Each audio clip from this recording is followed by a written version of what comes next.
Hello, ladies and gentlemen, and thank you for joining us for the regular meeting of the Lansing Community College Board of Trustees. We thank you so much for being here still. There are delicious treats back there. Please, ma'am, please, sir, help yourselves. If you want to take some home, then that would be absolutely okay with us. So we are going to get started with the meeting. It's a pretty celebratory board meeting tonight. We got a lot of good things that are going on. And so thank you so much for being here. Ms. Duncan, can you call the roll? Terry Frazier, Noel Garcia, Hope Lavelle. Present. Angela Matthews. Here. Robert Proctor, Chatham Taylor, LaShonda Thomas. Here. Thank you so much. Trustee Proctor, would you lead us in the Pledge of Allegiance?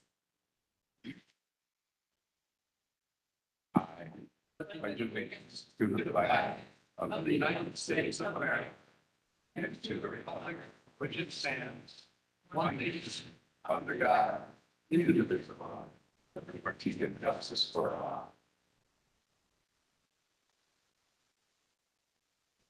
Before we move on to our next agenda item, which is number 4, I just want to pause for a moment because over the summer, one of our family members here experienced a grave loss.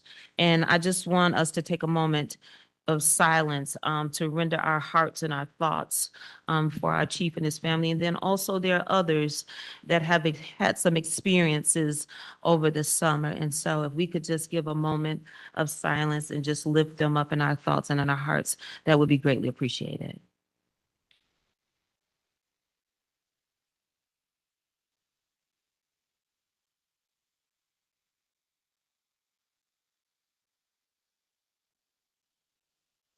Thank you. So at this particular time, we are at number 4, agenda item number 4 with special recognitions. I would like to turn over the accreditation ceremony for LCC Police Department to our illustrious Chief Gaines.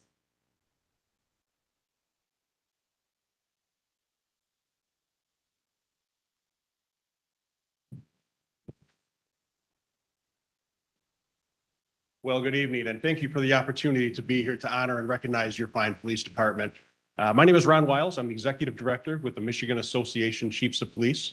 I did my law enforcement career at Grambling Township down in Genesee County, where I served for 26 years and had the absolute honor to serve as their Chief of Police for the last 6 years of my career. Now, you're probably all somewhat familiar with accreditation. There are a lot of professions that have accreditation programs. Your kids go to accredited schools like Lansing Community College. When you need medical attention, you may go to an accredited hospital, and law enforcement is no different.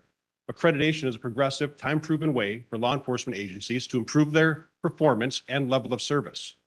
Now, the foundation of our program lies in the voluntary compliance of 128 professional standards. The key word there is voluntary. No one's making the police agency do this. They do this for the sole reason of getting better.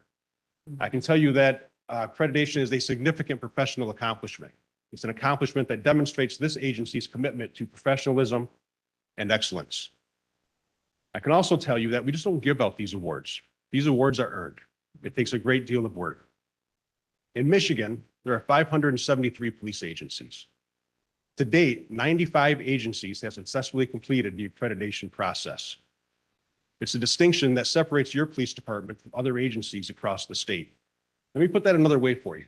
Your agency has accomplished something that only 16% of all the police agencies across Michigan have successfully completed.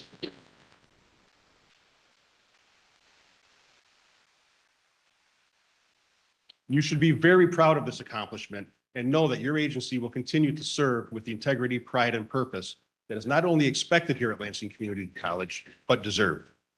And with that, I'd like to turn it over to our accreditation program director, Matt Silverthorne, who'll tell a little bit about the process it took to achieve this significant professional accomplishment. Hi, thank you for having us tonight. So accreditation has 128 best practices that the department has to follow. Then when you include this educational institution, it adds about another 20 best practices they have to follow. And within there's bullets. So there's about 650 actual items the police department has to prove that they're doing and they follow. So these standards were established by the Michigan Law Enforcement Accreditation Commission which is a group of the Michigan Association of Chiefs of Police, Michigan sheriffs, university heads, and other civilian agencies. So after applying, the agency must go through every single policy that they have and determine if they fit these standards. And if they don't, they have to modify them, rewrite them, redesign them to fit the standards. Then they have to prove that they're doing that. So they have to go through each single standard and show that they're doing what is in their policies. The agency must then be assessed. So I send 2 trained assessors from different police departments who are accredited to come here and go through the books basically on the chief and make sure he's following his policies and those policies fit the standards. So when they do that, they also do an interview with several members of the agency, the government. Some of you might be had been interviewed during that. They do a ride along with officers, and they do a public call-in session for people in the community or the students to call in with any concerns or things they want to address. They then write a detailed report that goes to the MELEAC board, and the chief and his team have to appear before that board at a hearing, which was held in June.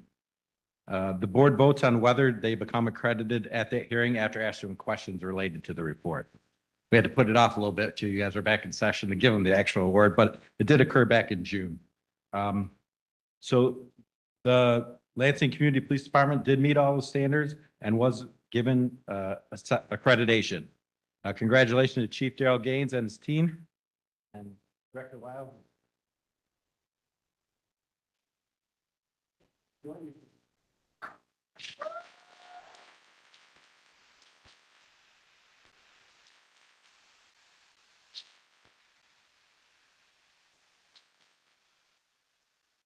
Well, you all receive the certificate. Know that the Lansing Community College Police Department has voluntarily complied with the standards established by the Michigan Law Enforcement Accreditation Committee.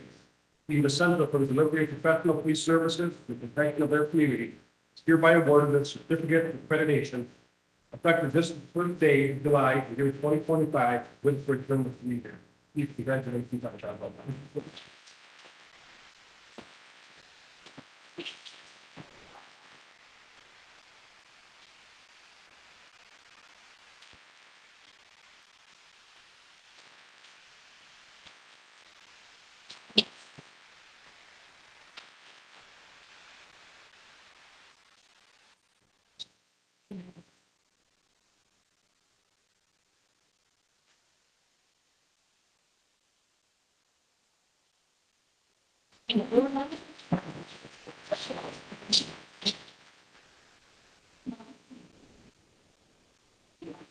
Oh,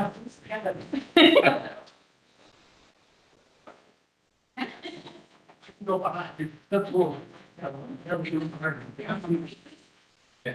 I did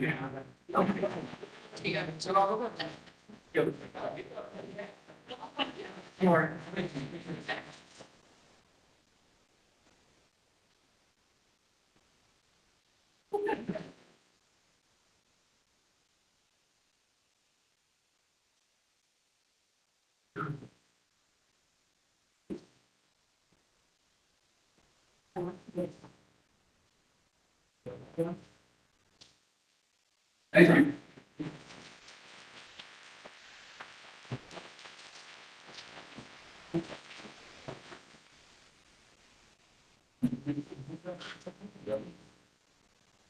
Okay, thank you, appreciate it.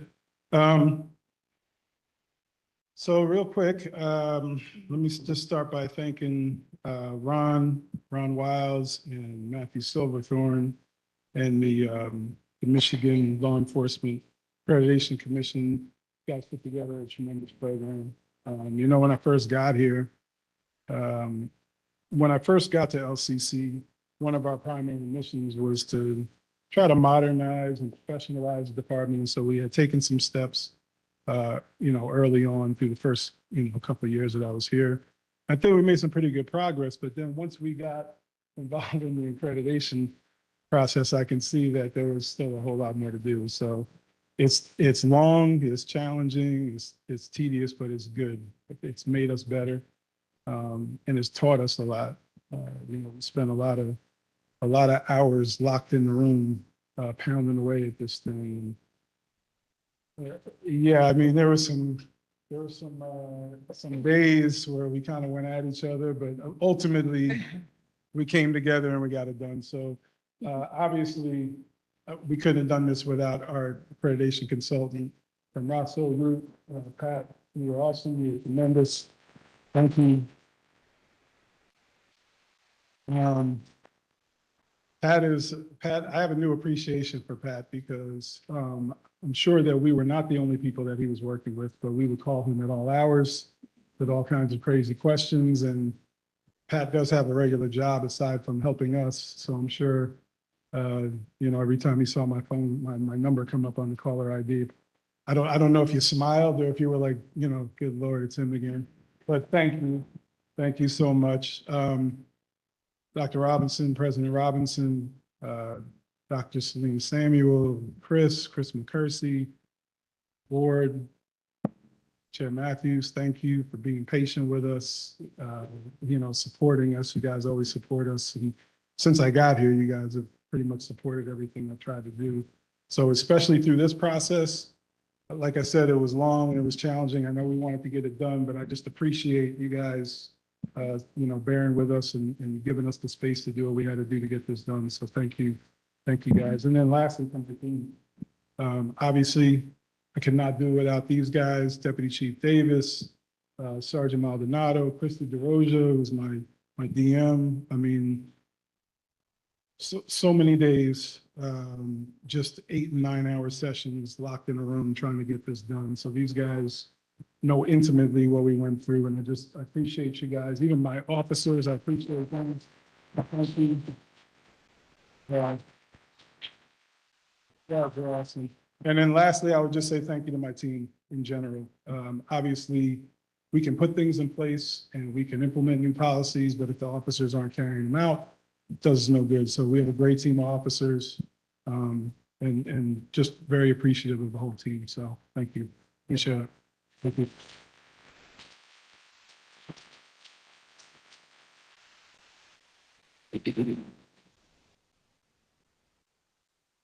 I don't even see, excuse me, gentlemen, if I may say, you don't have any treats in your hands. You have none in your hands. Maybe we have some kids, some grandkids or something that want some chocolate or something. Thank you. Congratulations, Chief Gaines and your whole team. We are absolutely proud of you. Absolutely.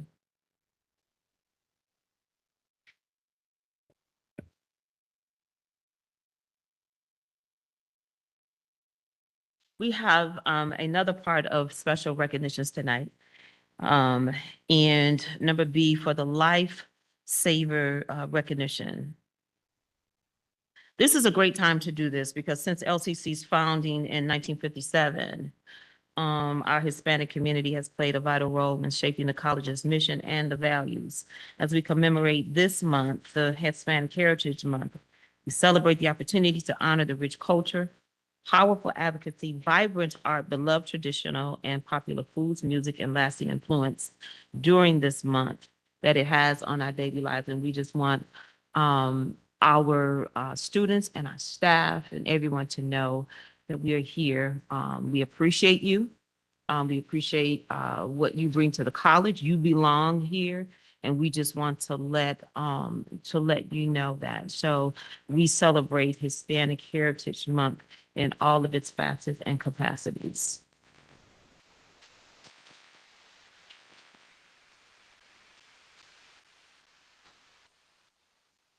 Now for our Hero Award recipients. Lifesaver recognition.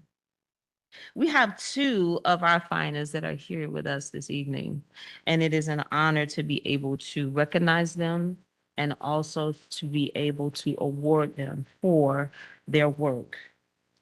Frank Madrano, did I say that correctly? Thank you. LCC Public Service Careers and Eaton Regional Educational Service Agency RESA instructor. Mr. Madrano, after finishing his afternoon class, Frank was speaking with an instructor when he noticed a group gathered around someone lying on the floor outside a conference room. He quickly approached and saw a male colleague having a seizure. Without hesitation, Frank stepped in, supporting the victim's arms, instructing a coworker to keep the person's head safe and confirming that 911 had been called. As the seizure subsided, Frank calmly spoke to the individual, explained what happened, and asked basic questions to assess his condition. He also asked an LCC police officer on scene to gather the victim's information while he focused on medical care and reassurance. When the paramedics arrived, Frank provided them with the key information before the patient was transported to the hospital. Frank, your quick thinking and calm response, it made a difference. It saved a life. So we are proud to honor you with the LCC Hero Award this evening.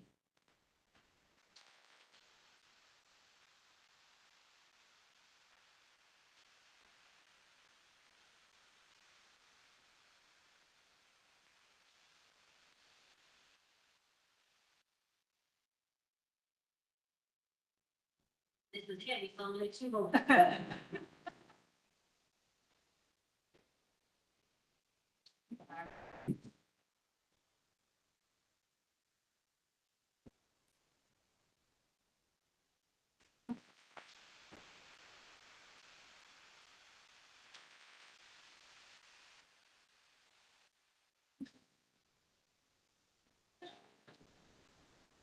Don't forget the box, this one. We have another hero that we want to recognize this evening. Officer Dylan Platt with the Lansing Police Department is a graduate of the 110th Mid-Michigan Police Academy. Before joining LPD a few months ago, Officer Platt spent nearly 3 years on the Eden Rapids Police Force and, as the job requires, made several traffic stops and some became routine. But on his regular stops were Eden Rapids resident Christina Latosky, is that correct? Behind the wheel of her 1996 Ford Chevy Camaro. She was often stopped for issues with tail lights and headlights, but the routine stop last summer turned something into more than Officer Platt discovered, a baggie that contained methamphetamine. Ms. Latosky spent the next 3 months in jail, followed by 3 months in rehab for what she calls a 25-year addiction to methamphetamine and alcohol. It was her arrest on an August night that put her on the road to recovery. Her gratitude led her to write a 4-page letter to Officer Platt where she said, "Because of you, I'm alive. I'm here and I continue to work on my sobriety every day. Thank you. I'll forever be grateful to you." These are her words. So Officer Platt, we are thankful for your dedication to your career and the community, and we are pleased to honor you with the LCC Hero Award this evening.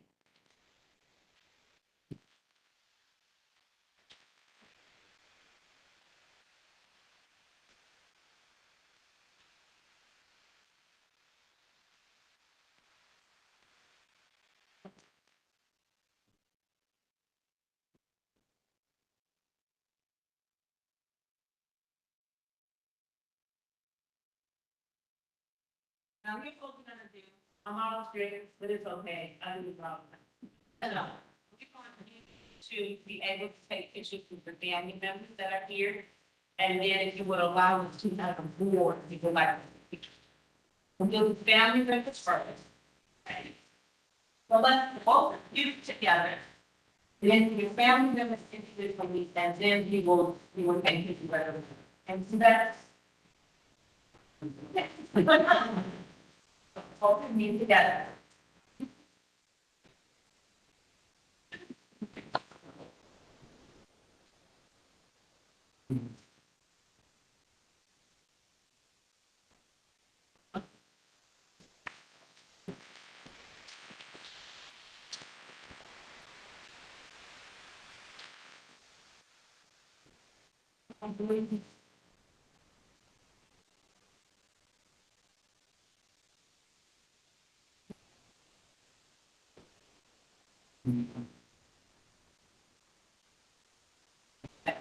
Now, do you want favor, like, you two, okay, so let me.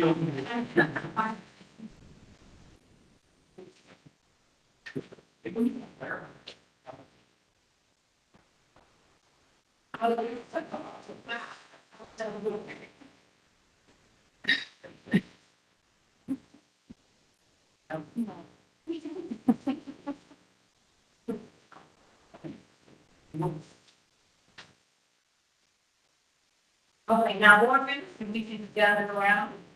Okay.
Yeah. Well, Dylan was, doing a little under the weather. He wanted me to say a couple words, but, what he didn't tell you was, I trained him in the police academy too, so it's Wow. our strange seeing this. You got it. I just want to thank, my wife, when I'm 41 years, next month, for her support and encouragement. I just want, because of the training and stuff like that, that we go through, and my background and stuff like that, we just did what I had to do. And I'm glad he turned out, everything turned out good. Yeah. And same for Dylan, for that lady to write that letter, is a very big deal. Take that with you the rest of your career, because that does make a difference. You are making a difference and continue to do the good work to do. Right? Yeah.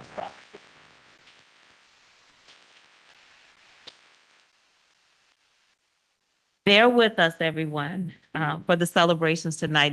It's not a lot of times that we get to do this. And so, thank you so much. So one day I was up here doing something and I heard a lot of commotion in the Gannon building, and I think it was on the second floor.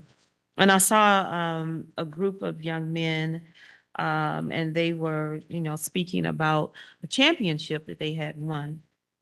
And so, me being nosy, I kind of, checked out the scene. And so what was astonishing is that, their camaraderie, you could see how well, they were in unity and bonded with each other as a team. And then also they had these wonderful, magnificent NFL rings. They looked like NFL rings. They was blinging all over the place. But just beautiful rings. And so it was just only appropriate that the board would have an opportunity to honor our men's cross country team that ended up winning. Was this your second championship? Come on up here, Coach Jim Robinson. Come on up here.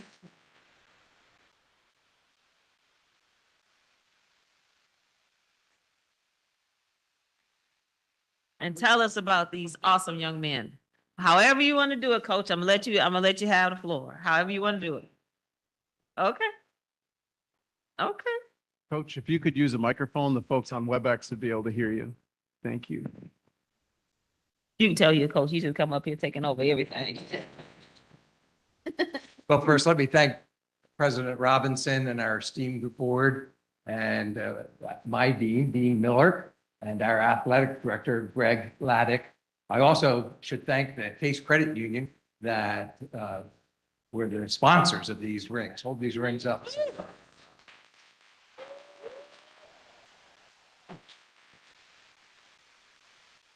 And then I need to thank our coaching staff. Coach Smith is back here with his spouse.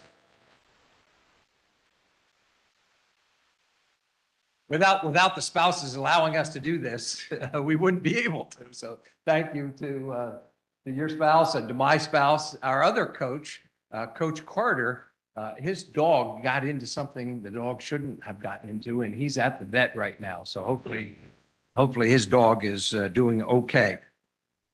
But I'd like to introduce you to this remarkable team. Some of them aren't here. We take seriously the fact that we're student first athletes, and some of them are at class. Some of them were sophomores last fall, and they're off to other schools. But Michael Allen is in Jackson. Coda Brandt is at Calvin University. Nate Carmody is in class. Jesse Carson's here. Julian Edwards is at MSU. Connor Fountain is in class. Lucas Hopkins is here. Aiden James is here. Joe Kulabowski is here. Eden Lampy is at MSU. Ben March couldn't be here tonight.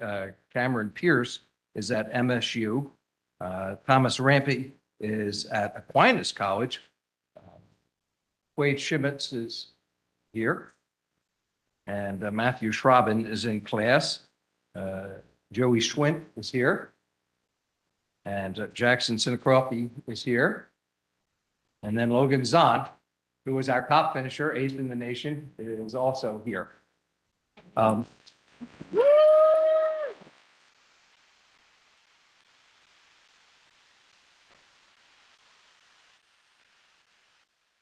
wanted to thank the board for two things that make my job easier. First is the broad array of quality academic and vocational programs we offer. I have never had a recruit visit, and I almost always begin the visit by asking, what do you want to study? And when they tell me what they want to study, whether it's business or if they want to go into some sort of medical field or they want to get involved in a vocational program, I have never had to tell a recruit, oh no, you shouldn't go here because we don't offer that, or you will handicap yourself because we're really weak in that area.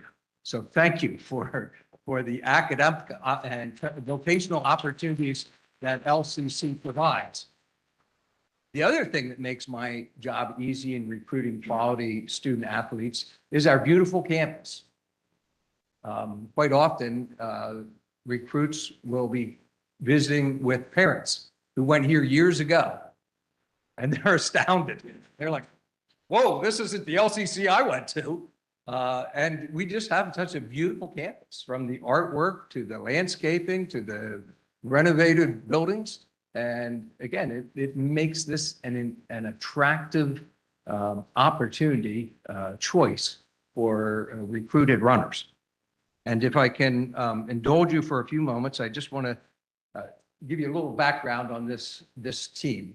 I hope that when athletes come here, it will be not just a transactional exchange. You get 2 years of college free or nearly free, I tell them, for running for 2 years. So I want it to be a transformational experience. And for this group, it surely has been. When we won the championship in 2003, that was a sophomore-laden team. So almost all those runners moved on to other universities. So we had a few runners coming back, but no one that had experience running in a national championship.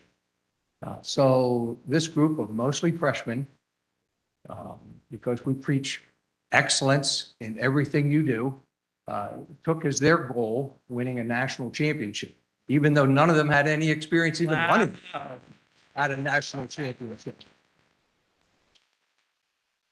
And then on top of that, we had probably our finest group of freshman runners. So I thought it was possible, but one of them got pneumonia. Another one of our top runners was injured and wasn't available. So we were approaching the national meet without, with no experience of someone having run in the national meet, and two of our top runners not available to us. And two of the sophomores who were back, who had experience in running a national championship, they weren't available to us either. But they still believed in themselves and they believed in their teammates, and they put into practice some of the life lessons that lead to success in almost anything you do. Patience, perseverance, persistence, the two Ds, what I call the two Ts, the determination and dedication, and believing in themselves and believing in their teammates, having the dream of being national champions. They went to work to make it possible. They put in the hard work to make it possible. And then on a crisp morning in November, on a pitch of green grass outside of Richmond, Virginia, in the cradle of American history between Jamestown, where some of the first Europeans established a settlement in America, and Yorktown, where our Continental Army under General Washington won a major victory that led to our gaining our independence. So on that pitch of green turf, they put that dream to the test and ran their hearts out and made that dream a reality. And in the process, I think made lifetime memories that will stick with them long after their students at LCC. So thank you for making that possible for them.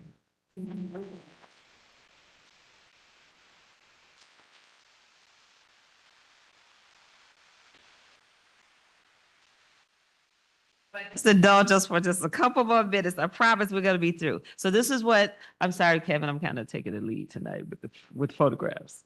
Okay, so Dean Miller, Coach Johnson, Coach over here, all of you team, come up here, you take a picture, and then after you take a picture, the board will take a picture with you, and then I think we'll be done.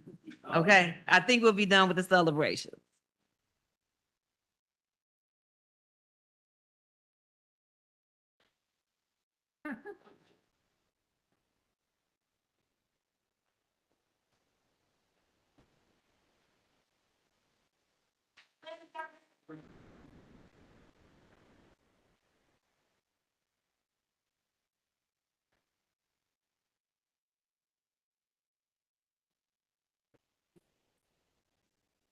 People going in this picture.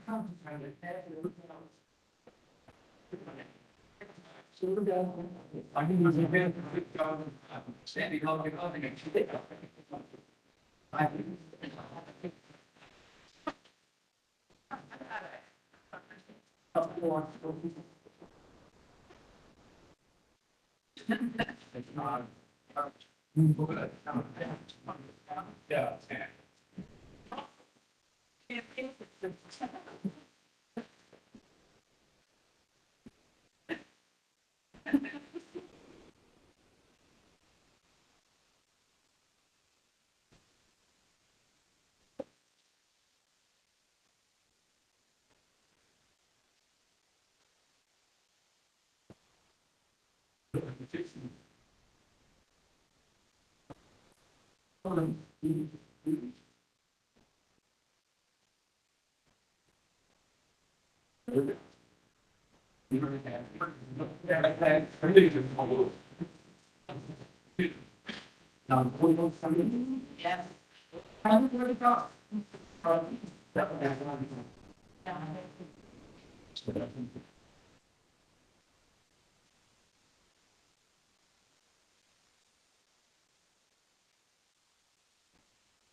Right.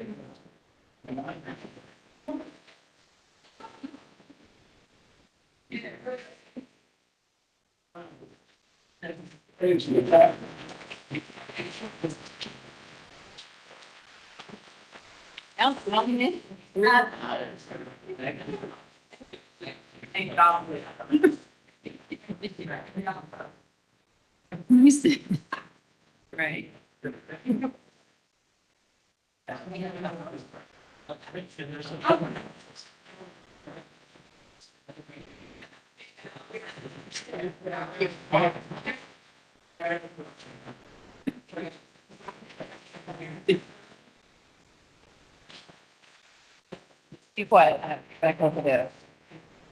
We had to do it. Snacks, take all the snacks, please. All the snacks.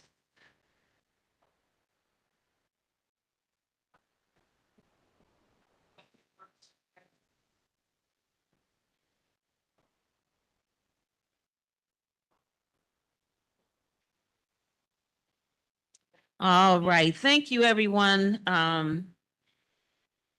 Thank you so much for indulging us for these celebrations and these honors tonight. Like I said, we don't have many times to do this, so thank you for your patience. We are going to move now on to agenda item number 5, approval of minutes of the June 16, 2025 regular Board of Trustees meeting. Do I have a motion? Okay, thank you, Trustee Thomas. I'll second. Thank you, Trustee Lavelle. It's been moved by Trustee Thomas and second by Trustee Lavelle to approve the minutes of the June 16, 2025 regular Board of Trustees meeting. Are there any discussions? Hearing none, Ms. Duncan, please call the roll. Robert Proctor, Aye. Chatham Taylor, Hope Lavelle, Aye. LaShonda Thomas, Terrence Frazier, Noel Garcia, Angela Matthews. Yes. Motion carried. Thank you. Moving on to agenda item number 6, additions and or deletions to the agenda.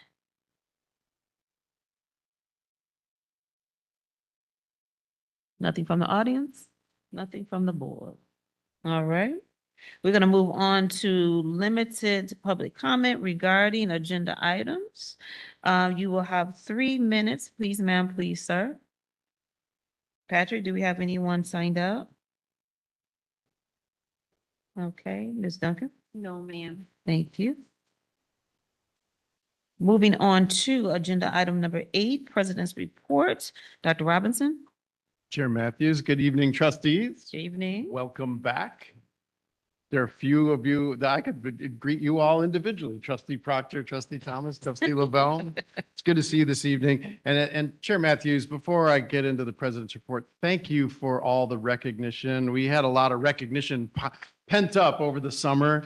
Thanks for recognizing our wonderful police department on the occasion of their accreditation. Thank you for recognizing our student athletes. Thank you for recognizing the lifesavers. And also, thank you for letting everybody know that we have treats for Hispanic Heritage Month. So I just have a brief report, and then there are 2 little updates after we introduce new employees that you and I have discussed.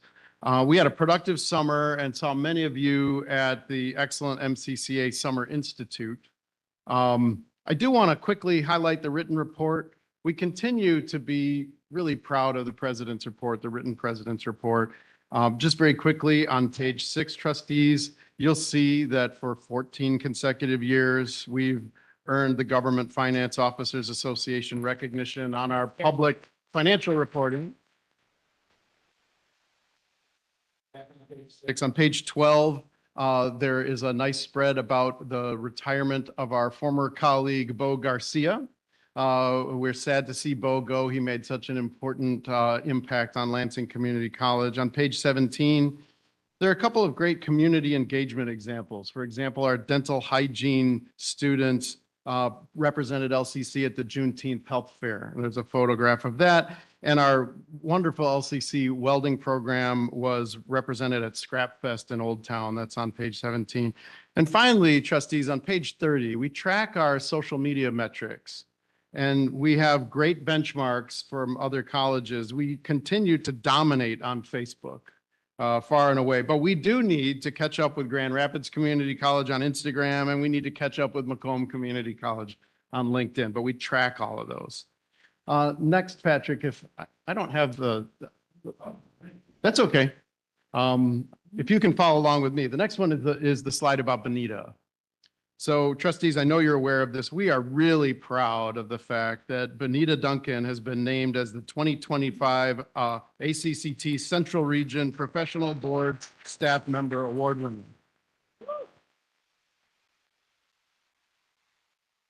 Static here, Patrick, but I'm okay. This is the second time Bonita has won this award. She will be recognized at the ACCT Annual Conference Annual Congress in New Orleans, Louisiana. And she's also in the running for the National Award, which will be announced at the Congress in New Orleans. And I want to take this opportunity not to just congratulate Bonita Duncan, but to thank all of my colleagues who worked really hard to put together an incredible nomination packet. We're very, very proud of you, Ms. Duncan.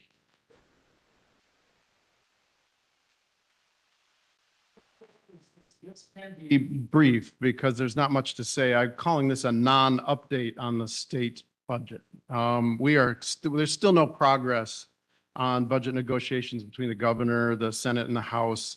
Our current budget assumptions in the budget that you approved last June are sound. They were based on the Senate and the governor. A budget is required in the state by October 1st, but if you're following along, there is a chance that we may get to a government shutdown this year. That would make the interval between October 1st and October 20 a really important interval. October 20 is the first K-12 state aid payment. So we're hoping that all three branches of government get together and get on the same page with that. Timely, our wonderful state association just put out a release and a set of talking points about the Community College Association's priorities, which are largely reflected in the Senate and governor's budget. And we've been actively talking to our lawmakers about that. Next, trustees, I'm happy to tell you that I've been engaged in a lot of things that feel like the first part of my career. I've been doing a lot of teaching. Last week, I led the student success module of our Michigan Community College Association Leadership Academy. That's something I've done for the last 2 years. And I also do that in Ohio because it's with a partnership. OACC does the same thing. It's largely an Aspen curriculum. So I've led that for a couple of years. I'm also later at the beginning of next month going to be the keynote speaker at the Council to Advance Two-Year Colleges at their national conference in St. Louis. I'm delivering a talk on telling your community college story, leading a similar workshop at the Reynolds Leadership Institute in Richmond, Virginia. But most importantly, and Chair Matthews knows this because we talked about it over the summer, I have stepped back into the classroom here at LCC. The first 15 years of my career, I was an English professor. And that's what my PhD is in, composition studies. So I'm teaching freshman comp again. And I have a wonderful group of English 121 students. If any of them are watching, you have an assignment due tomorrow at 11:59. But I will tell you, it's been such a joy to be back in the classroom, trustees. We have incredible students, and to be directly in touch with students is incredible. And if I could, to Dr. Welch and her team, particularly the folks in e-learning and arts and sciences, the incredible support given to instructors. I've had incredible information technology and e-learning support, great support from academic success coaches. Without violating FERPA, I did do a few academic alerts, and success coaches reach out to my students and follow up with me. All of the things that we talk about here at the board, they work. And it's great to be directly involved in them. So I have two other little reports after we introduce new employees. So is the stars hired? There we go. I would like to introduce new employees, and there are a lot of them because we haven't met since June. Are any of our new colleagues here with us this evening? I know one is. All right, so if you could stand up if you are here this evening, I'd love to have you introduce yourselves. We have two. Why don't we start over here? Could you introduce yourself to the board?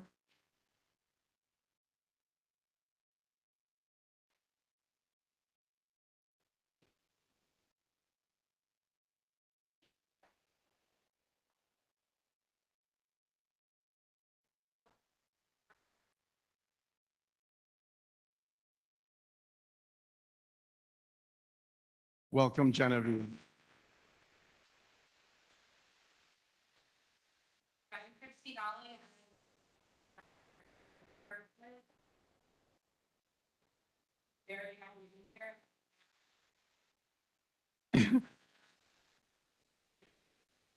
Thank you, Christine. Thank you both.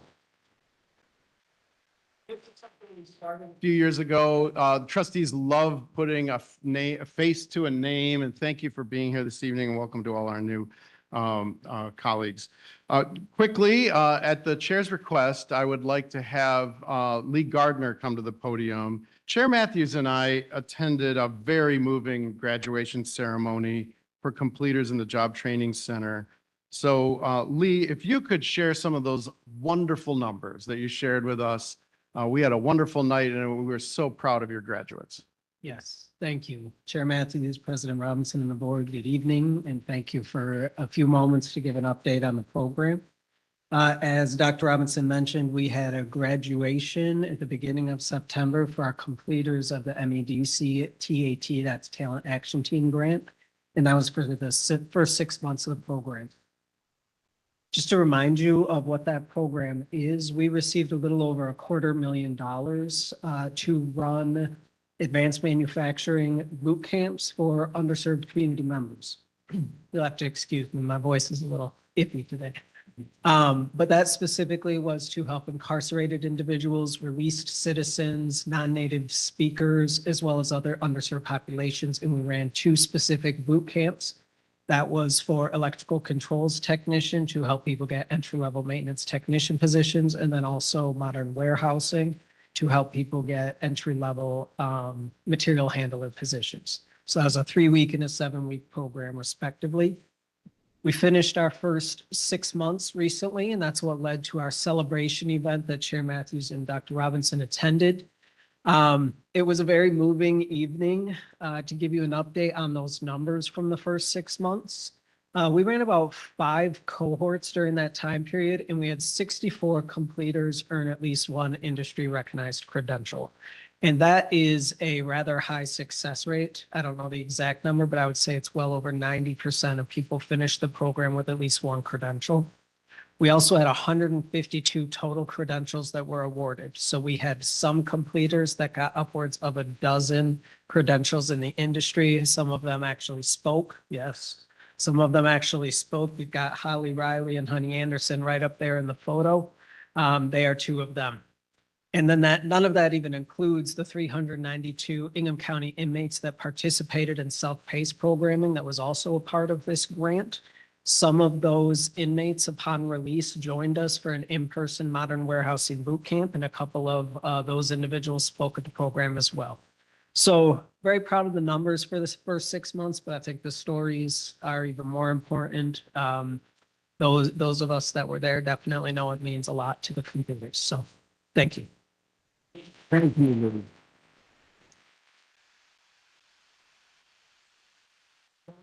Who have attended one of these ceremonies. Oh, I'm sorry. Do you have some? Go ahead. Yeah, Mr. Gardner, I just have a quick question.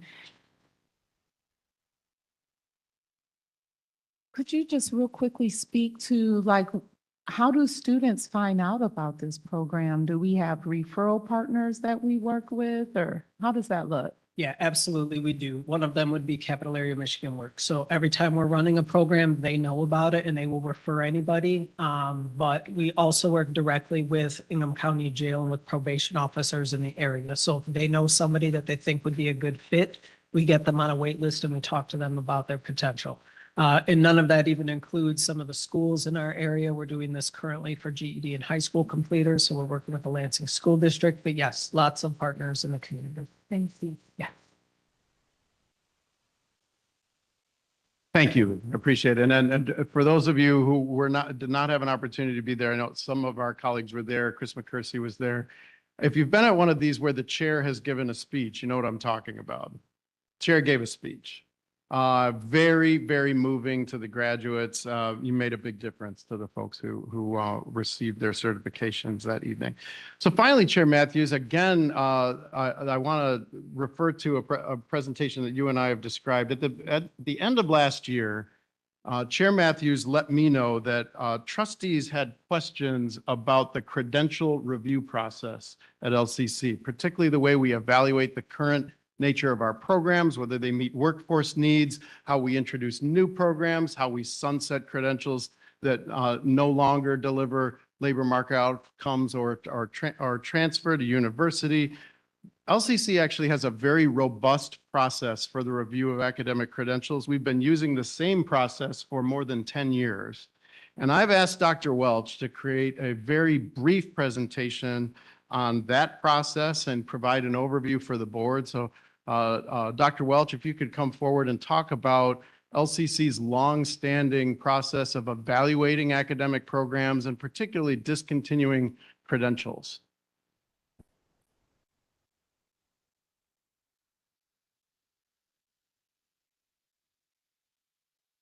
Too many papers.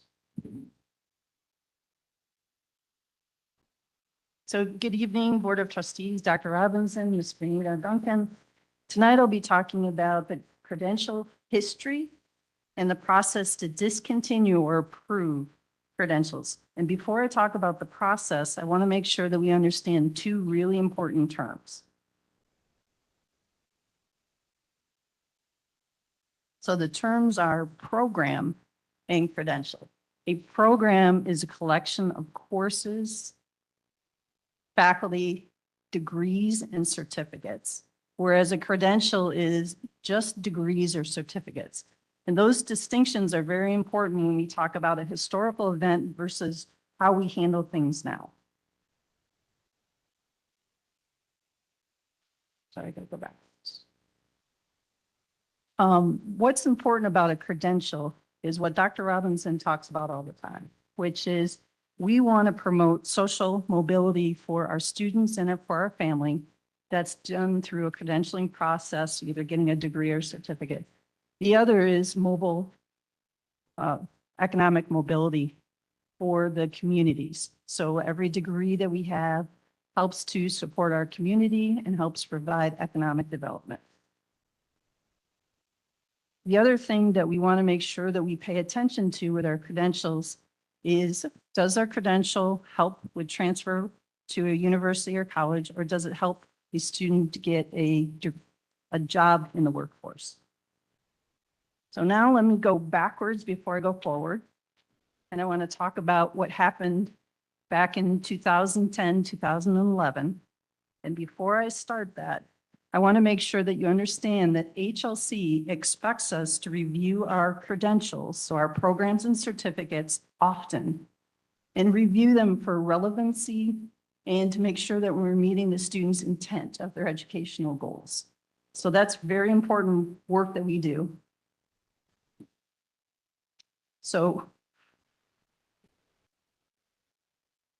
therefore, it is common, Dr. Robinson talked about this just a little bit, a few minutes ago, for a college to review the credentials. What's different in 2010, 2011 is the college decided to review programs, all of the programs within the college. So remember, that's courses, faculty, and the credentials are all reviewed.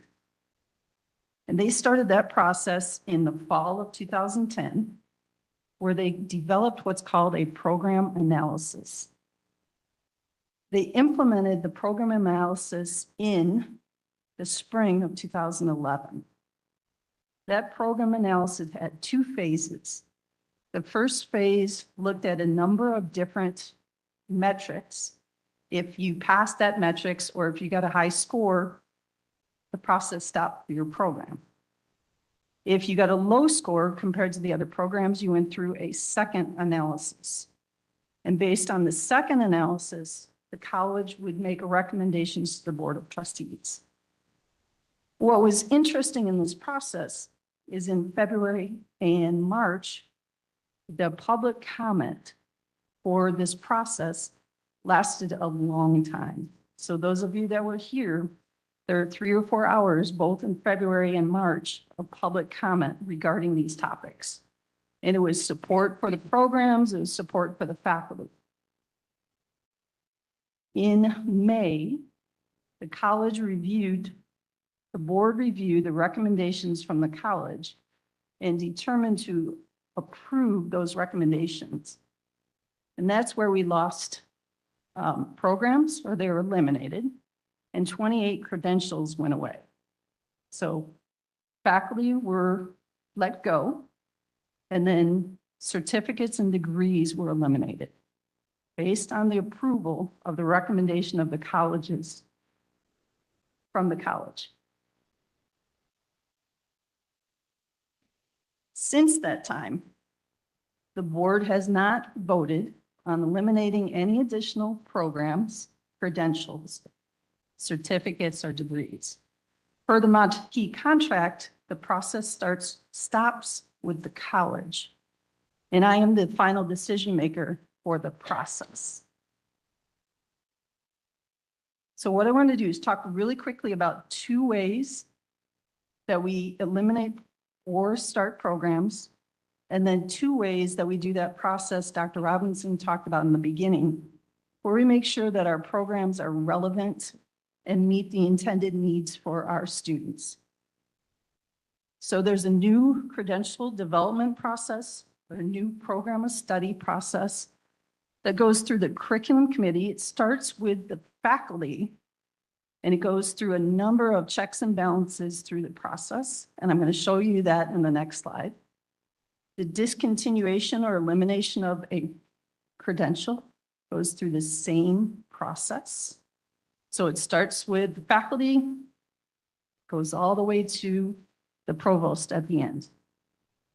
Then 2 processes we use to look at whether we're meeting the intended design and that the programs are relevant or credentials are relevant is called the credential review process and the program review process. Credential review starts 2 years prior to program review. And what it does is it uses some metrics to determine a score, a baseline score of 2.0 or not. If you're above 2.0, you don't do anything, you just go to program review. If you're below, you answer some survey questions, we have some conversations, and we figure out what the next step is for that credential. Program review is a normal process that we have had because of HLC for a long, long time. It happens every 4 years. All of the faculty work to answer a number of questions. It goes through a committee, and then it goes through a closeout where I'm part of that closeout process. So lots of data and information. And here's the slide of all the steps. So a discontinuation of a credential .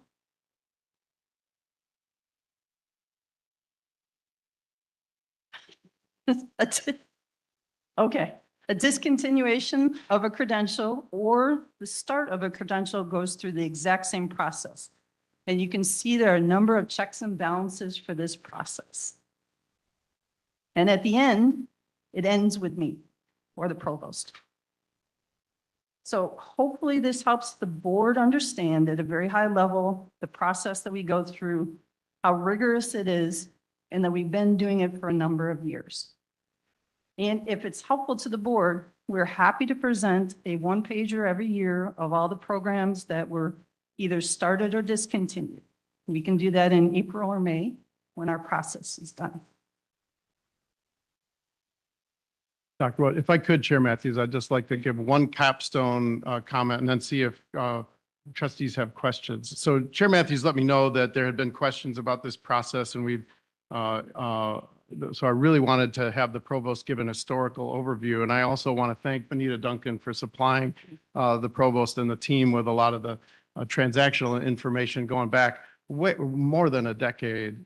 The big picture thing I'd like to say to the trustees is this is the best practice in community colleges and keeping academic programs current. It's one of the reasons we've joined the Unlocking Opportunity project with the Aspen Institute to make sure that these programs are what our students need.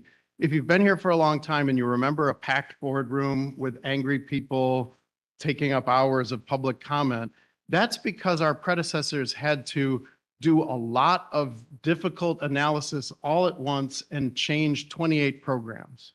Since 2012, this college has adopted to sharpening the saw every year, making sure that we make those determinations on a regular basis and not letting them accumulate so that somebody had to do them all at once. And I would suggest to you that the fact that over the past 10 years or so, we have not had packed boardrooms with long lists of complaints is evidence of the college doing this correctly, doing it the way that the best community colleges in the country do.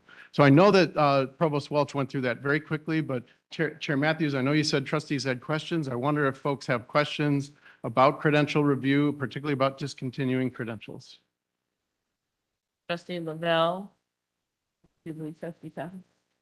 So Trustee Lavelle. Thank you so much, Dr. Welch. I greatly appreciate providing that overview. Our programs is kind of the heart and the soul of what we offer to the students in this community. I totally can appreciate not wanting to have groups of people, but my question is really from a kind of a policy or process. So in 2011, when there was a choice to change that process from having it come before the Board of Trustees, what changed from kind of like this? Was it, I don't know, where was there a change that changed the reporting requirement to us? There's nothing in the history before that the credentials came to the Board of Trustees.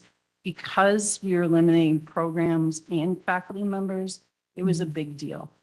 And the college made a recommendation and the board accepted that recommendation. So it was a practice, but it wasn't anything per se in the policy that said it needed to come to the BOT? If I could add to that, no, there was not anything in board governance that said it had to come to the board. I did have a long conversation with Dr. Knight when I was onboarding here about this. And let me speak about this particularly from the CEO's perspective. If you're going to make a lot of difficult change all at once that results in multiple people losing their jobs, best to do that in a more participatory and public way. And without saying anything negative about Dr. Knight's predecessors, he inherited a number of programs that were no longer meeting the needs of our service district. And there were difficult choices that needed to be made. And he explained to me that he charged his then provost with building a process where this would be reviewed thoroughly and brought to the board. And again, I'll speak as myself, not as Dr. Knight. If I were in a situation where I had to do the difficult work of eliminating many, many programs that resulted in dozens of people losing their jobs, I would want the full backing and public action of the governing body. And it's my understanding that that is what happened. Since then, what we've done is reviewed these every year to make sure that the programs are current. If that answers your question. I don't think there was a single piece of governance that changed. We looked back, Benita, help us find the governance. There is not a piece of board governance that requires the board to vote on creating or discontinuing a credential. Nor is there anything in public statute and Public Act 331 that does either one of those things. I guess then that's going to go to my question around, and I appreciate the recommendation of presenting or giving the board some version of a summary. We definitely see ourselves as community ambassadors, and I would hate to be out discussing something with someone and not have a clue that a program had been discontinued or we had launched a new program and I'm looking clueless. So I guess then my question is going to go to, for us to institute your recommendation, which I think is wonderful. And I think it's a good start. What do we do? So before we, are you recommending something here, Provost? You know how we receive, or the board receives certain documents throughout the year. So in October, you get the annual ends. Okay. We could give a document A one in pager? April, May, a one-pager that summarizes the work that happened during the year. Okay, gotcha. Okay, thank you for the clarity. Trustee Proctor. Thank you, Madam Chair. Please. Probably this device. I'm the only trustee sitting here who was here during that period. I don't remember whether there were 28 or 20 programs that were eliminated. The ones I remember, truck driver training. And that wasn't cost effective for the college to continue. We were charging a lot more than the proprietary truck driver training schools. We probably put the most safety conscious truck drivers on the road, but given all the truck drivers across the country, that didn't amount to a hill of beans. The automotive mechanics, something, Bondo stuff, that could be taught at one of those collision places. We weren't really benefiting the citizenry of this community.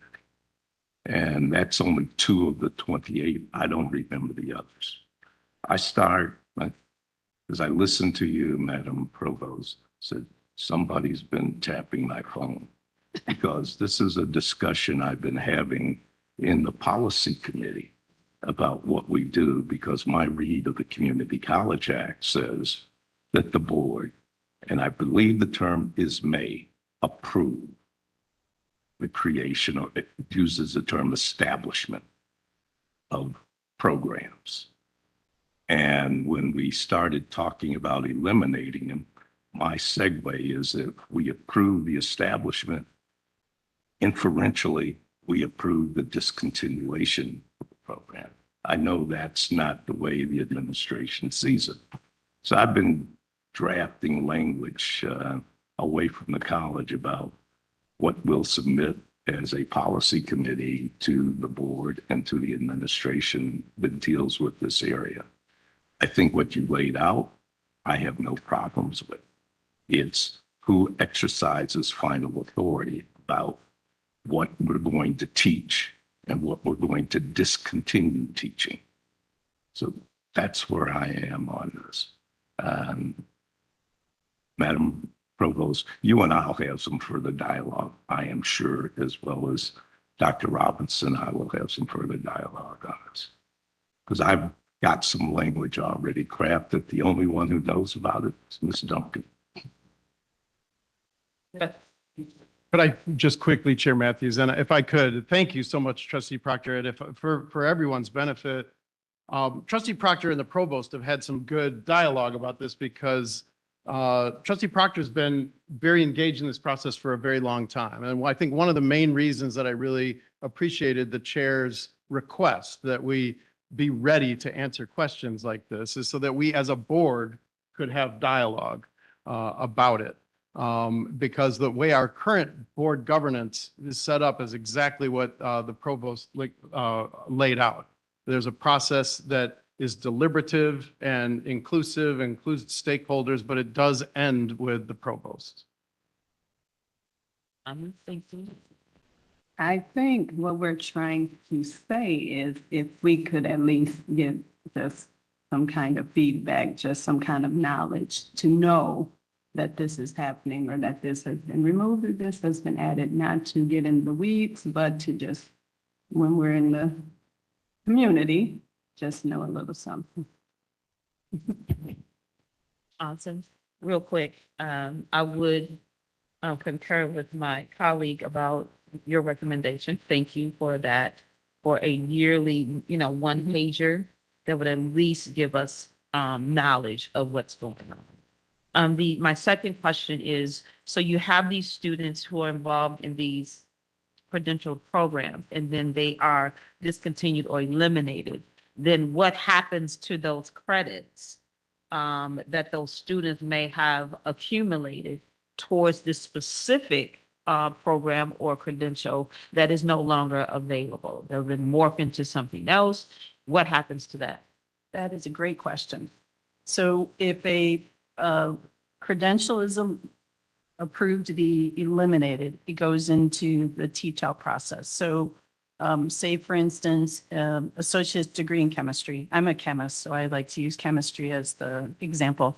We decide to get rid of chemistry, not that we would say the program, when it's approved, would then have 3 years to teach out the students that are in the program. We would go to the registrar's office, find who's declared that program, work with them to create a plan to finish out in enough time. We typically will have a student or two that has not reached back out to us. We will move them into a general studies. They won't lose their credits at all. If I could add to that very quickly, Chair Matthews, in addition to the teach out process, it's really important that everybody knows that those credits are still valuable as they go on. So Trustee Proctor mentioned auto body. One of the other programs you'd remember is fashion technology, right? Those programs were eliminated, but those college credits are still on those persons' transcripts and got them jobs. They had to move to other parts of the country. So those are still durable credentials. The fact that the programs are canceled doesn't mean that their credentials are not worth anything. But the process that the provost mentions is we have a stewardship to these folks who are in program, in process. And many times the way the community learns about this is our extra efforts to communicate with students. The program you identified is being taught out, and there are 3 more semesters or 5 more semesters. So that's how we handle that. So have we this year discontinued any programs or credentials or added any programs? Last or May, credentials? yes. Last May. Yes. Okay. So then in our update, we should see something from last May. And then you said you go through the process is every 4 years? So the review of credentials happens every year. It's called the annual pathway review. And so faculty will go and review their pathways to determine if they need to eliminate it, if they make course changes. And then we have a new pathway approval process. So if they have talked to their advisory boards and there's a really good credential out there that the advisory boards say we should do it, they would start that process. It all starts in the fall and it ends January, February, when we get ready to post the pathways, the majors, on the website for registration, fall registration, which opens in April. So we're about to start the process. They're Or in they're the starting. process. They're in the process. Mhm. Got you. Thank you so much. So the last programs, so just so that I'm clear, the last programs that ended was last year. We have not discontinued anything this year. We don't offer the program for the credential anymore. They're in the teach out process. So anything that was discontinued in May last year is now in the teach out process. So we're making sure the students that are in the program have the 3 years to finish their credential. And if we can't get a hold of them, even though we've tried multiple times, we will move them into a general associate's degree so they can still complete an associate's degree. Or we ask them, would you like to look at a different degree pathway? You can remove a credential without removing the program, like Correct. based on the Correct. scoring, correct? Okay. Thank you. Thank you. Proctor? Earlier this year, we approved course fees. Inherent in that process, to me, is that if the board approves course fees, it must be involved in some other aspects of the academic offerings by the college. So it's the creation or establishment of those offerings, and the elimination. I think it requires the kind of review that the provost has outlined. Again, it's who's going to be the ultimate arbiter of whether we do something or discontinue doing something. That's where I am on this. Other questions or comments?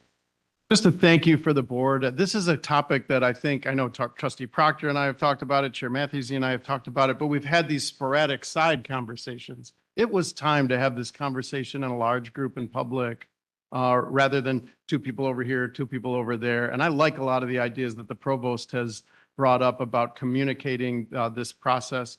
And I'll just point out, and we do have the records, this is the process that has been used from 2011 until now. So that includes the last 9 years of Dr. Knight's presidency. So it has happened just the way it has the last 5 years. If we want to tweak it or make some changes to it, that's something we can definitely do. But the design is to make sure that our students have the best programs and that those programs return value to them, either in terms of transfer or getting good jobs.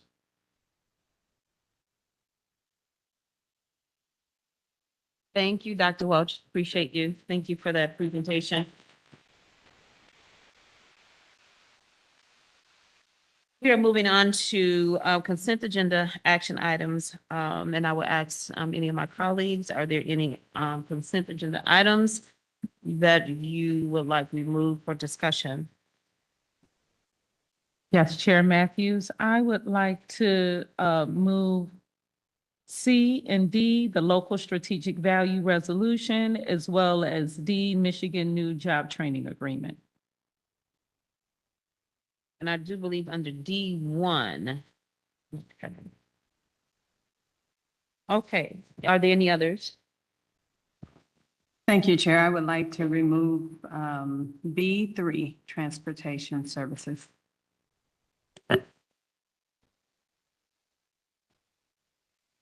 All right, under consent agenda, is there a motion to approve item number A, 1, B, 1, and 2? With the exclusion of C and D1. So move. Thank you, trustee Lavelle. Board. Thank you, trustee Thomas. It has been moved by trustee Lavelle and supported by trustee Thomas to approve consent agenda items A, 1, B, 1, and 2. Is there any discussion? Hearing none, Ms. Duncan, please call the roll. LaShonda Thomas, Angela Matthews, Yes. Robert Proctor, Aye. Noel Garcia, Chatham Taylor, Terrence Frazier, Hope Lavelle. Aye. Motion carried. Thank you. Is there a motion to approve consent agenda item B3, transportation services?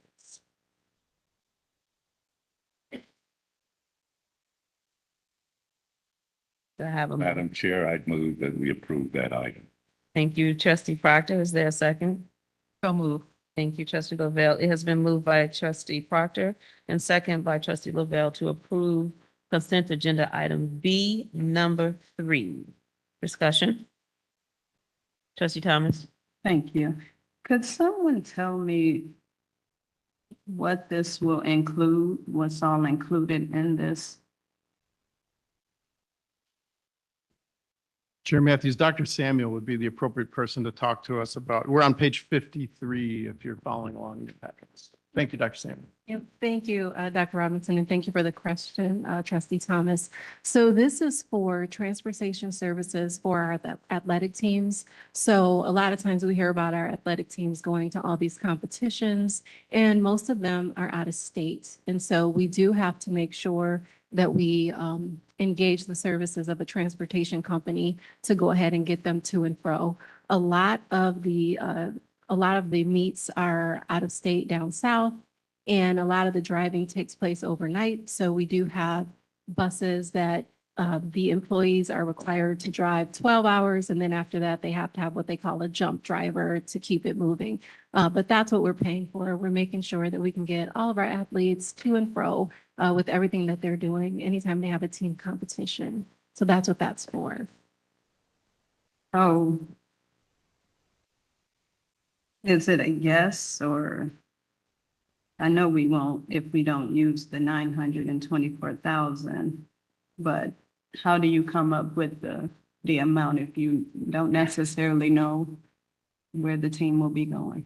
Yeah, thank you for the question. So what we're looking at is spend year over year. So we know that this past fiscal year or academic year, we spent about 300,000 for that year. So when we go for a 3-year contract, we're looking for 300,000 each year to make sure that we're covered. We also know that there's a possibility for us to have a little bit of inflation in there. So we ask for a little bit more than what we know that we used that past year. But you're absolutely right. We do not spend any money if we don't need the services. Now, when we do have some of our teams that get into championships and they're doing things after or beyond the normal season, then that's obviously an extra cost associated with that. And we do have a lot of great athletic teams, and so they do get the opportunity to do that. But we absolutely only spend what we need to spend. The way that we do it is when we know that we have a meet, someone from our athletic department, someone from Greg's team, they will reach out to the purchasing team and our logistics area and then let them know, hey, we've got to go wherever. They have a form that they fill out. And we go ahead and we get a quote, we figure out what it's going to cost, and then we take care of it. We make sure that they can get where they have to go. Thank you. Doctor? Start with the proposition that you got to skip it, build 2 to 3 years in advance. So you have some parameters around which you can make those calculations. Am I correct?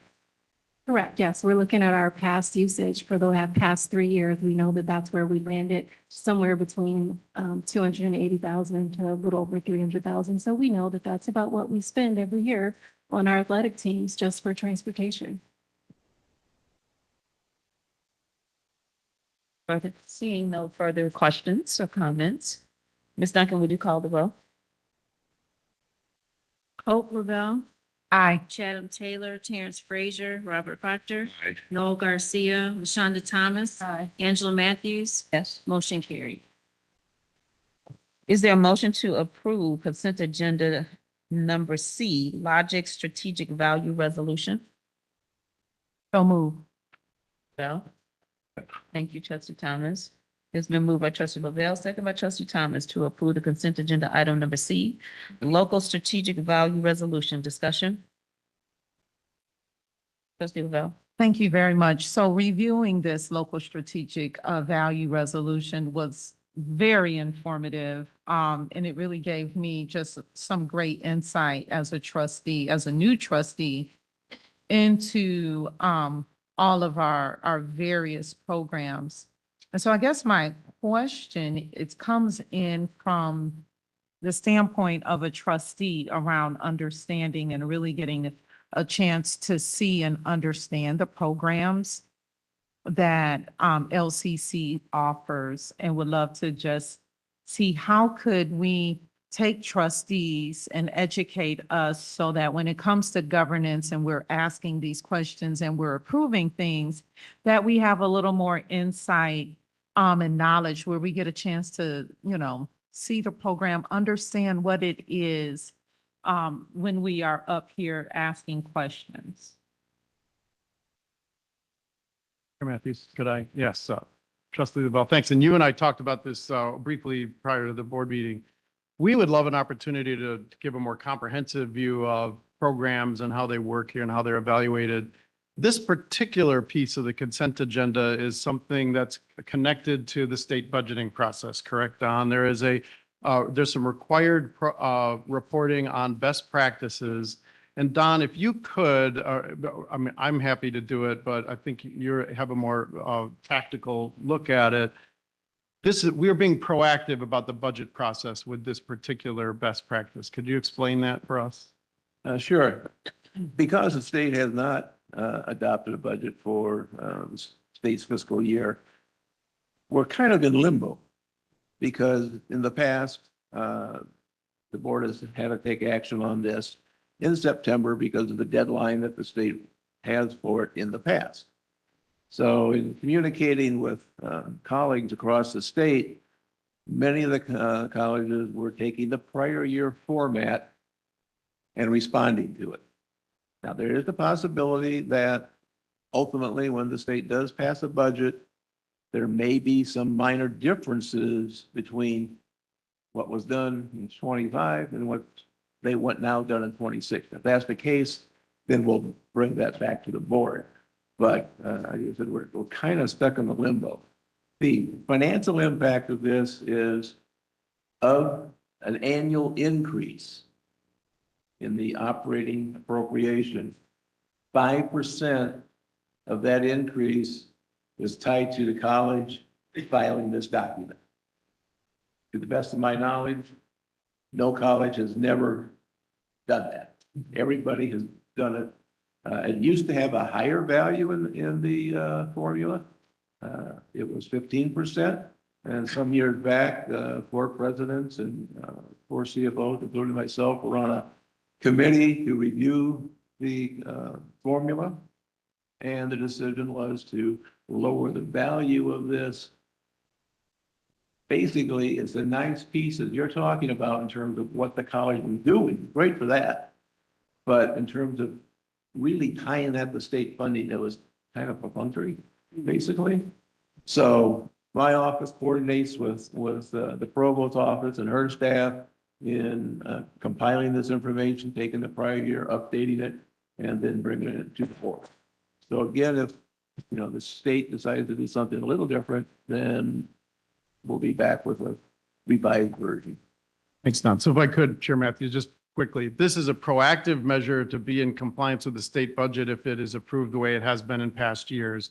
They have to do it differently. We'll need to come back to the board. But if by some miracle we get a state budget in the next week or so and it contains this kind of boilerplate, we're all set. The second piece, though, Trustee Lavelle, is what I hear in your question, and I'm very excited about it, is a curiosity on the part of the board to get this kind of in-depth information about how our programs work and how they return value to the community. So that's something we can do without being required by the state budget. But for this one, this is a proactive transaction in anticipation of state budget.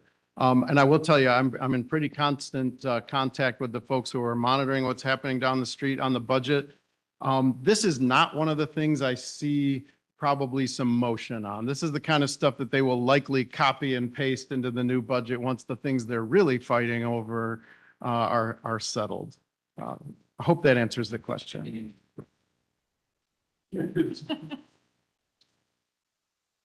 No, maybe is there some way where we can put together, just for us as the trustees, some kind of 12-month schedule of maybe walking through all the programs? So, however that looks, but we can be intentional around just we talk about putting eyes on things and learning about them. We don't want to wait till the end of the year to, look at. If I could, Chair Matthews, you've just described one of the dreams that Trustee Proctor and I dream up when we're having windshield time on to various conferences. I'd love to see a regular set of workshops where our colleagues could describe for the board our excellent programs. I know you hear about them anecdotally, but I would love to come up with a way where on a regular basis we could bring those before the board. We have a lot to be proud of and highlight. I would ditto what the president just said, but it would take us a long time to get through all of the programs. We used to do this with 15-minute segments dedicated at a board meeting, but 15 minutes doesn't really cover much. And 12 board meetings, you got 12 programs. We don't even have 12 board meetings. We have 9 at best. So we could break it down in some little chunks, maybe that would help.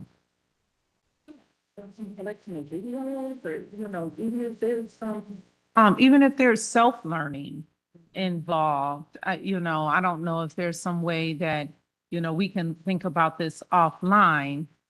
But I think some amount of intention where maybe it's 15 minutes with some videos that we can look at our own time around the program, just send us some links, or it doesn't have to all be face-to-face time. Another suggestion as well is is a trustee, letting Dr. Robinson know and sitting down with a dean or someone in that particular program that could lend a little bit more time for the trustee, to understand the, mechanisms of the program. So that's always an option as well. In past times, I've done it. I just let, at that time it was, your predecessor. I would say, hey, I'd like to go over to such and such, and speak with them just to get a little bit more acclimated to that program. So that's out there as well. Yeah, thank you. Okay. All right. Think we're ready to call the roll on it? Yes. No, local strategic. Did we call the roll on that? No, ma'am, no. Okay. All right, let's call the roll, please. Noel Garcia, Angela Matthews, Yes. Chatham Taylor, LaShonda Thomas, Robert Proctor. Aye. Hope Lavelle. Aye. Terrence Frazier, motion carried. Thank you so much. Is there a motion to approve consent agenda item D, Michigan New Job Training Agreement, LG Energy Solution, Michigan, Inc., Amendment number 3? Thank you, Trustee Thomas. Is there support? Second. Thank you, Trustee Proctor. It has been motioned by Trustee Thomas and supported by Trustee Proctor to approve item number D, Michigan New Job Training Agreement. Number 1, LG Energy Solution, Michigan, Inc., Amendment number 3, discussion. Trustee Lavelle? Yes, my question was, well, it looks like there's a couple of things here happening. So one is a change of the legal entity that we are working with. Pretty much, I guess my question is same kind of constituents between outlay and LG Energy Solution. If I could, Chair Matthews, my colleagues could give a more detailed answer, but if you followed along in the news, you'll know that the joint venture between General Motors and another battery company that gave rise to the Ultium enterprise that built the battery plant out in Delphi Township dissolved. And it's now owned by LG Energy Solutions. And so the bulk of this transaction is making sure that the agreements are with the right name. And I think that's correct, Chris and Don and company, that the agreements are the same. We're just changing the name of the entity that we're in the agreement with. Is that correct? That's correct. It's just basically dotting i's and crossing t's.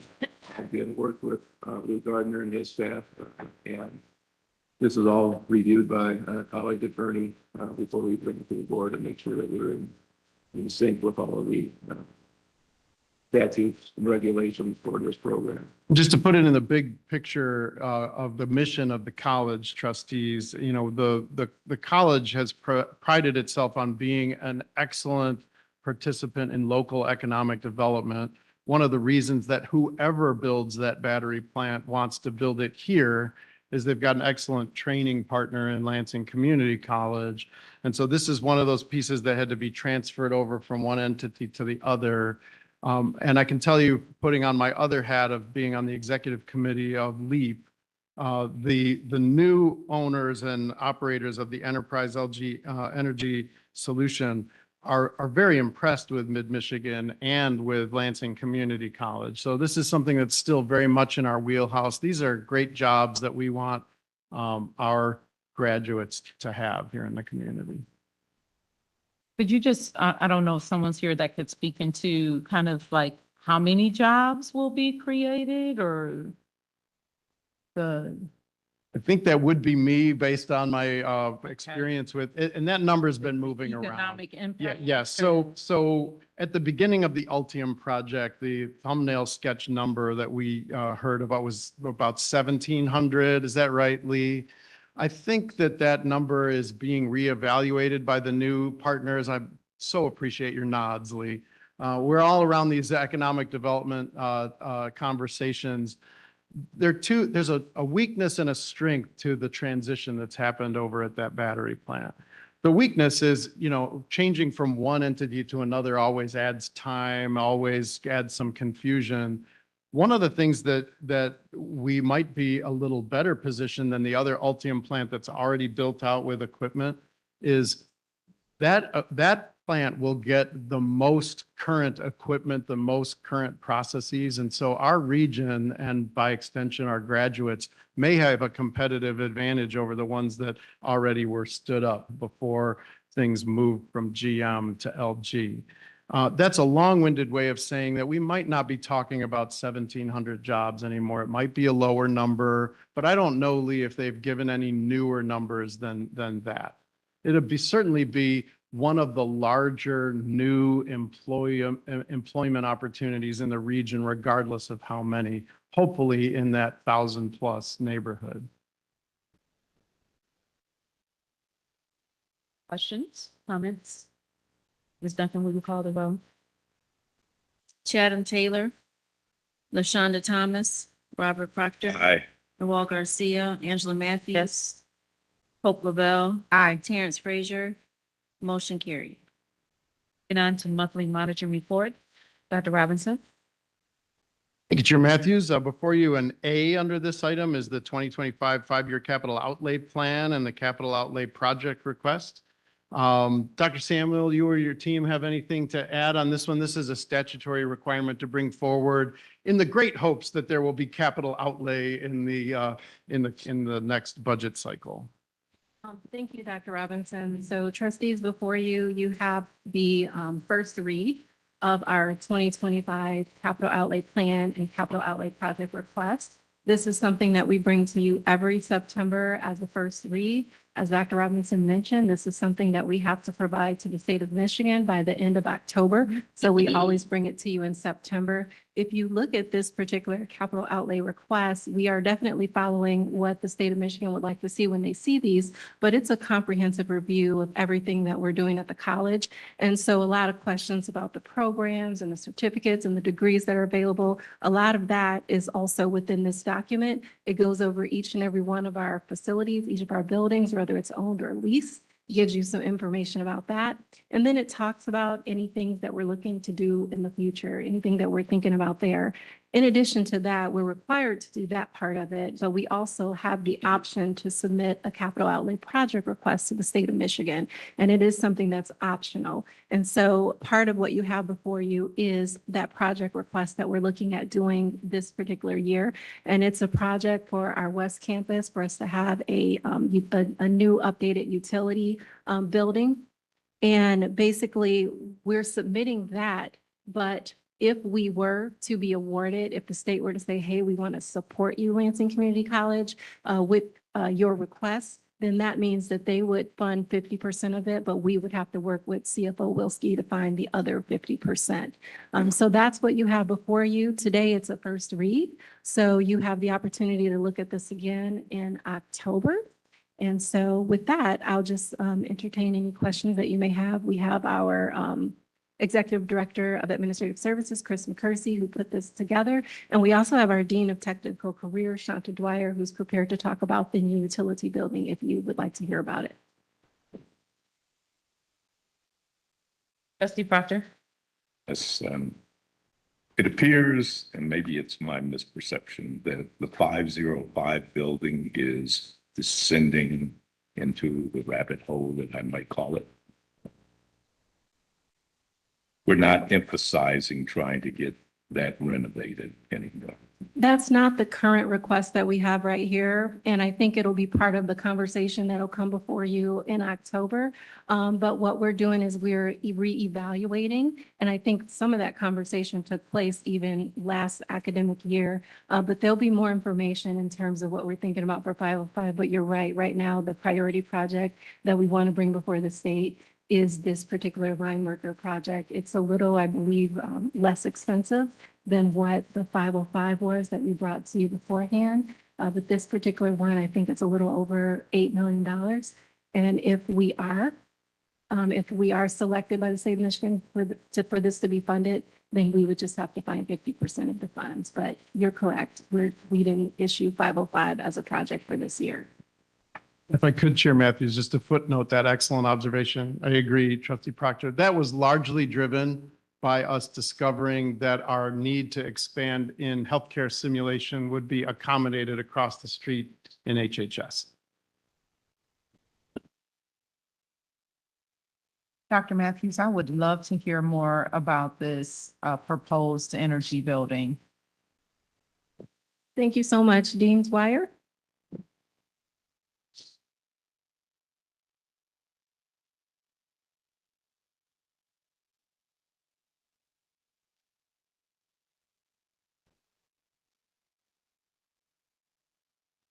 So the Energy and Utility Training Center is what we're proposing for the capital project, and this is due to the growth of the electrical program. Our program is Bucking its Things, which is a great thing, and it is part of the governor's initiative for clean energy. So we want to make sure that we stay in line with industry. So the things that we're going to be, I'm sorry, that's right. So one of the things we're trying to do for our line worker program is we're trying to offer training year round. Right now, we only offer it from spring to the fall before the winter hits. But with the Energy Training Center, we can do this all year round indoors. So right now, we just have an outside climbing pole yard.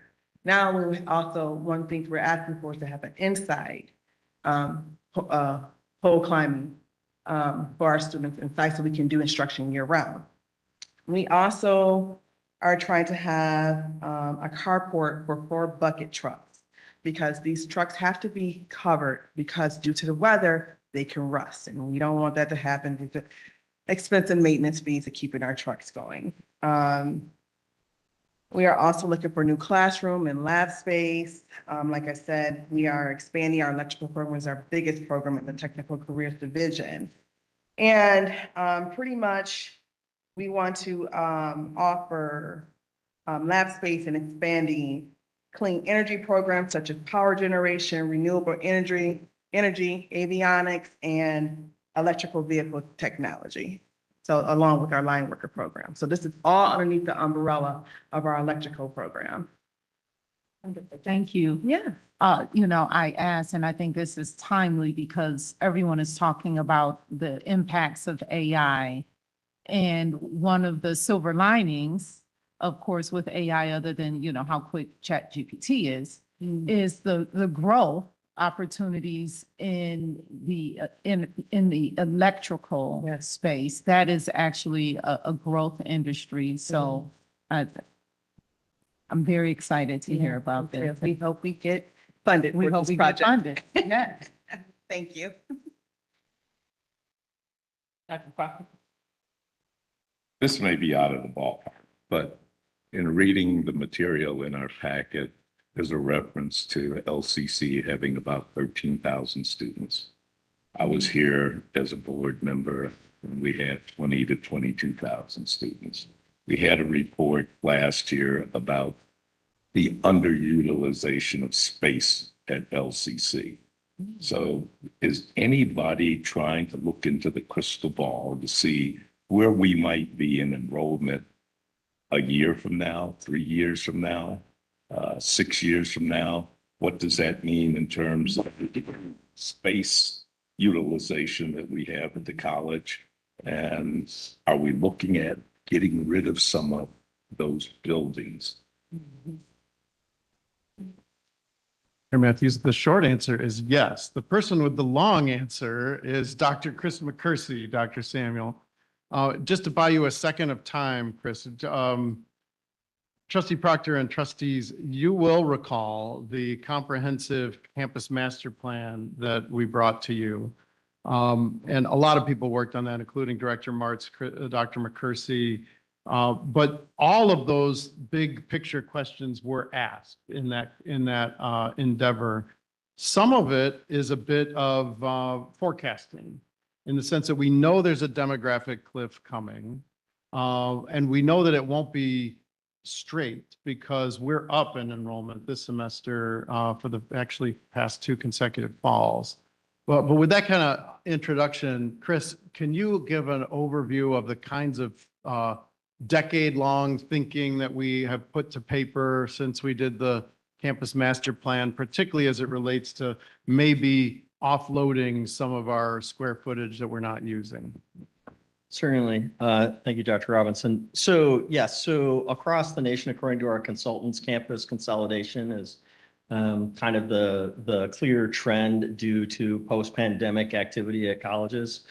The one thing that I would say is I would leave long-term forecasting and prognosticating to Dr. Fall on such matters predominantly, but regarding our space, originally we did it, we were coming out of the pandemic. And so before we move forward with big implementations of the new campus master plan, we will need to do a refresh of our facilities utilization study because we do have significantly more people on campus, student taking in-person courses. In fact, I think I understand that our enrollment increased more in the in-person than on the online. We have nearly all 4 levels of the parking ramp filled during the heart of the day. So that is a true testament to where the on-campus population is. So we've got some work to do before we can really jump into detailed response to that. But as far as property in Lincoln, the campus master plan, some of the property, the parking lots we have north of Saginaw, for example, would be on our short list, potentially in there, the AOF, and at some point, even potentially Washington Court Place, which shrinks our footprint down to a very compact and functional footprint over the next 10 years. Thank you.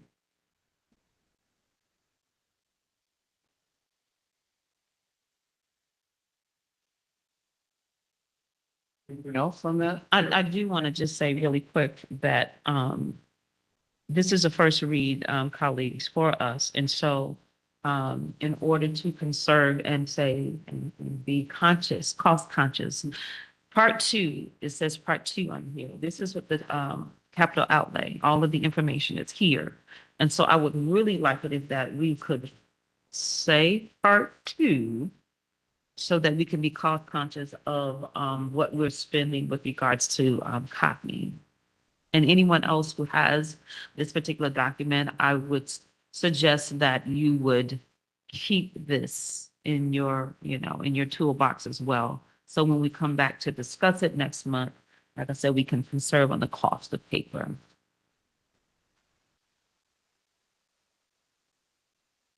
Thank you, Chair Matthews. Item B is the monthly financial statements, which are in there and for your review. And Chair Matthews, Don Wilsky is here to answer any questions. Any colleagues, any questions for Don? Are we letting them? I do have a quick Okay, trustee question. Lavelle. So I was excited to see that our tuition and fee revenue is up 2.5 million as it relates to increased enrollment. I was just wondering if we could speak into that as it relates to kind of beyond just increased enrollment, what's driving that? Is there certain programs that are really popular? Are a lot of the kids K through 12? Are these adults? Just give us some color behind that number. Well, as far as programs go, I'll turn to my colleague here on the program. The K-12 actually is not reported under tuition and fees, but it's a contract program. So it's in the miscellaneous column, not that it's not important because it is very important. Okay. But because it's a fee for service program, it's not reported as tuition and fees. As far as what programs were up in this last fiscal year, that's a little more of the wheelhouse of the provost. I'm going to answer the question slightly different. Okay. So the state of Michigan last year opened up the Michigan Community College Guarantee just before fall 24 started. And one of the requirements of that is to be full-time in college. So most of our students are part-time students, and if they want that tuition-free college, they need to go full-time. We think that's one of the reasons why we have more credits being taken in more billing hours, which would drive up the tuition and revenue. This fall will be the first year that the program has been in existence. And we should see, once we get into October and we freeze the iPad numbers, the difference in the full-time and the part-time to see if that hypothesis is correct. So it's not per se an increase of students, it's an increase of students going from, it's kind of like increased utilization.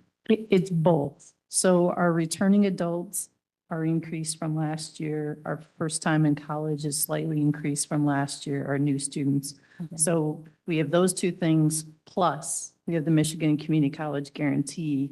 All of those are helping to increase the tuition and revenues.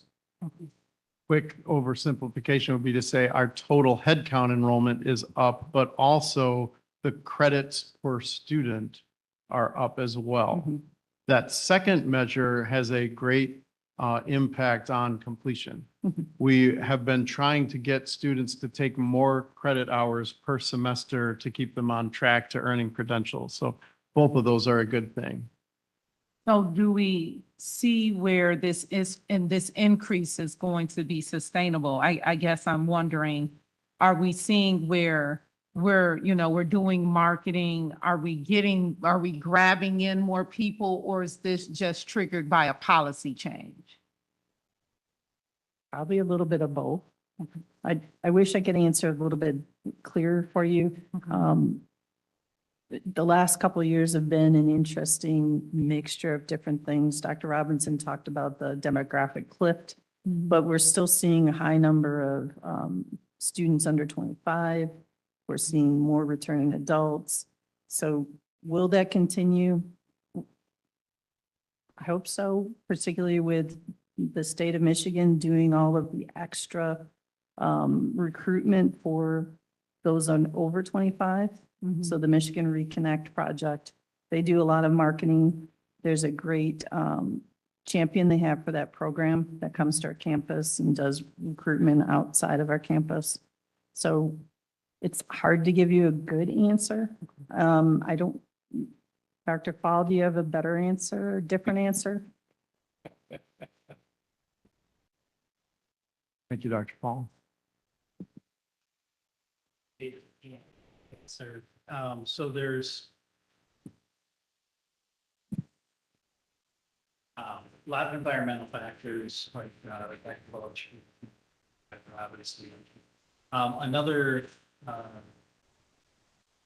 big piece that hit 2 years ago, I think, was a big change to the FAFSA application, which is required for financial aid. That was really delayed. Students who were planning to go to university didn't have funding guaranteed until like right before they're supposed to go. And I think we saw an influx from that. I was expecting actually to see that pull back in our enrollment. Didn't see that pull back. I think there's a cost benefit that students are also seeing. The cost of the university is quite high. Not that we're cheap, but we are considerably more cost conscious. So I think that has helped us quite a bit to proximity to a very large R1 university. Also means that we get a lot of students funneling through us to get to we're part of the long-term. Yes, there's a demographic flip.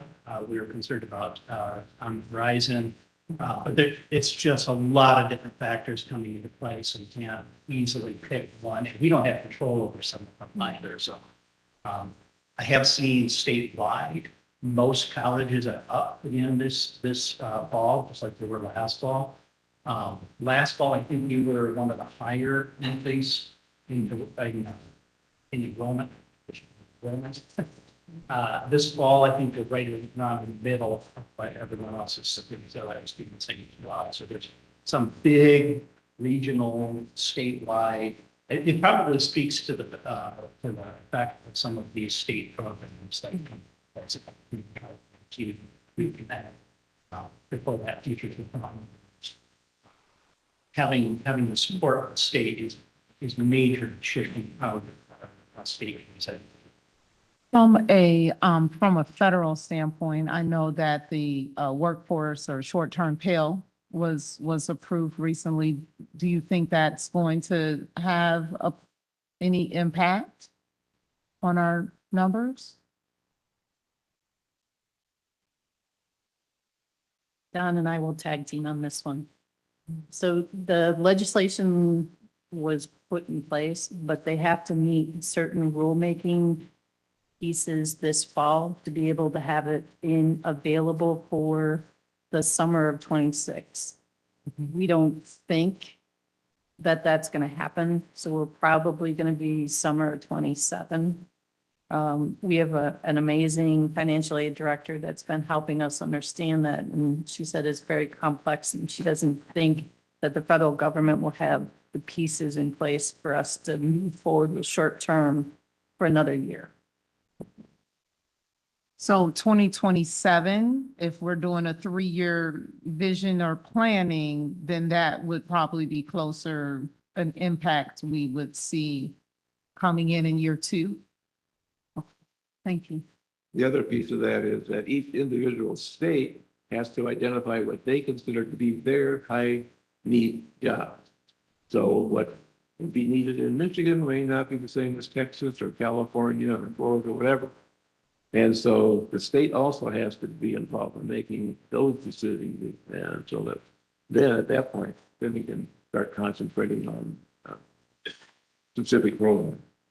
But in the long term, mostly, yes, it should have a positive impact. Thank you. Thank you. On to the next one, Chair Matthews. Chair Matthews, item C under monthly monitoring report is the monthly police department report.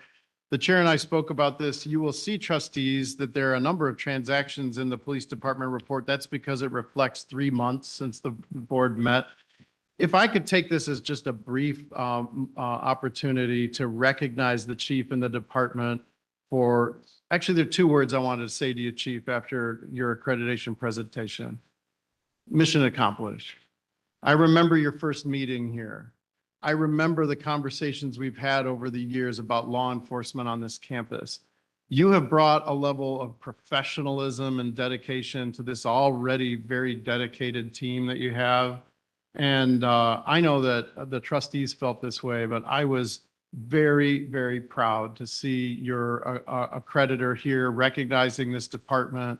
And I think I'm not speaking out of turn when I say that the transparency that is represented by this report is one of those factors that impressed the accreditors. So with that, Chair Matthews, the chief is here. He's got his team here. And this is a report, you've heard me say it. I think it is a best practice in transparency and policing, something we can be really proud of. And the chief's here if there are any questions. Any comments? It's more of a comment. First of all, congratulations to you all. I'm very proud to be a part. Thank you for your hard work and initiative. I appreciate you and your team. And I assume that with over 600 dispatch calls, they may know that you were accredited. I don't know. It's a lot of activity. So thank you guys so much.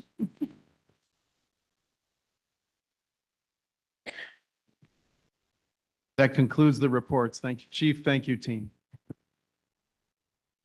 Moving on to linkage planning implementation, the chair's report. Item number A, the appointment of a voting delegate for ACCT Leadership Congress.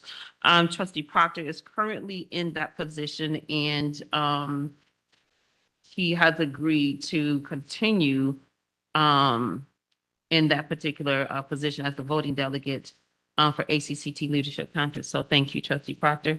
And which is very important. And so he's been doing this for quite a while. And so I really want to give him kudos for that.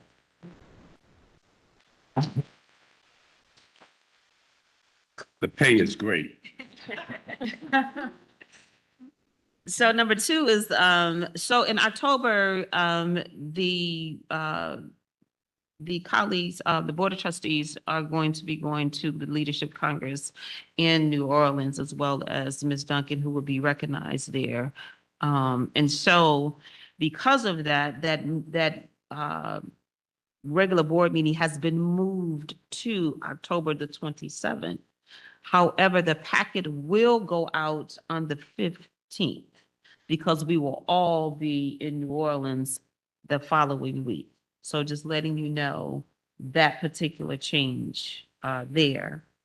Then also, I'm going to come over to the Board of Trustees planning calendar. Each one, we all have this at our desk. It is very compact. A lot is going on, especially in September. I don't think I've ever seen this before with what's going on in September. And so to all of those who have put this together with your events on the campus, thank you so much. We will try individual and possibly collectively to support the best way that we can. This is quite a bit. And then again, we are celebrating Hispanic Heritage Month. You will see there are some events on these particular days, and so we would definitely try to be in attendance. Also, colleagues, on part 1, if you go to page 129, you will see the trustee generated idea. I talked about this in June. I said that we would come back to it. And that is a stipend, book stipend for students for the fall for $700,000. I know that it sounds like a lot, but given the climate that we are in and the attack on education, I got something today that talked about $660 million is being either frozen or taken from TRIO that's coming down from Washington, D.C. I think that this is a very good time for us to help our students.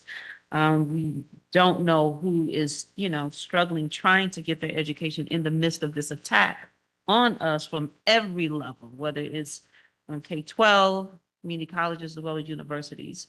And so it would be my hope that we are able to move forward in a motion to approve this so that it can go to the next phase, and that is Dr. Robinson and his team to research and bring us back the information as to can it be funded, how will it be funded, and then the impact is our students, both the now and new enrollees, as well as the students that are returning.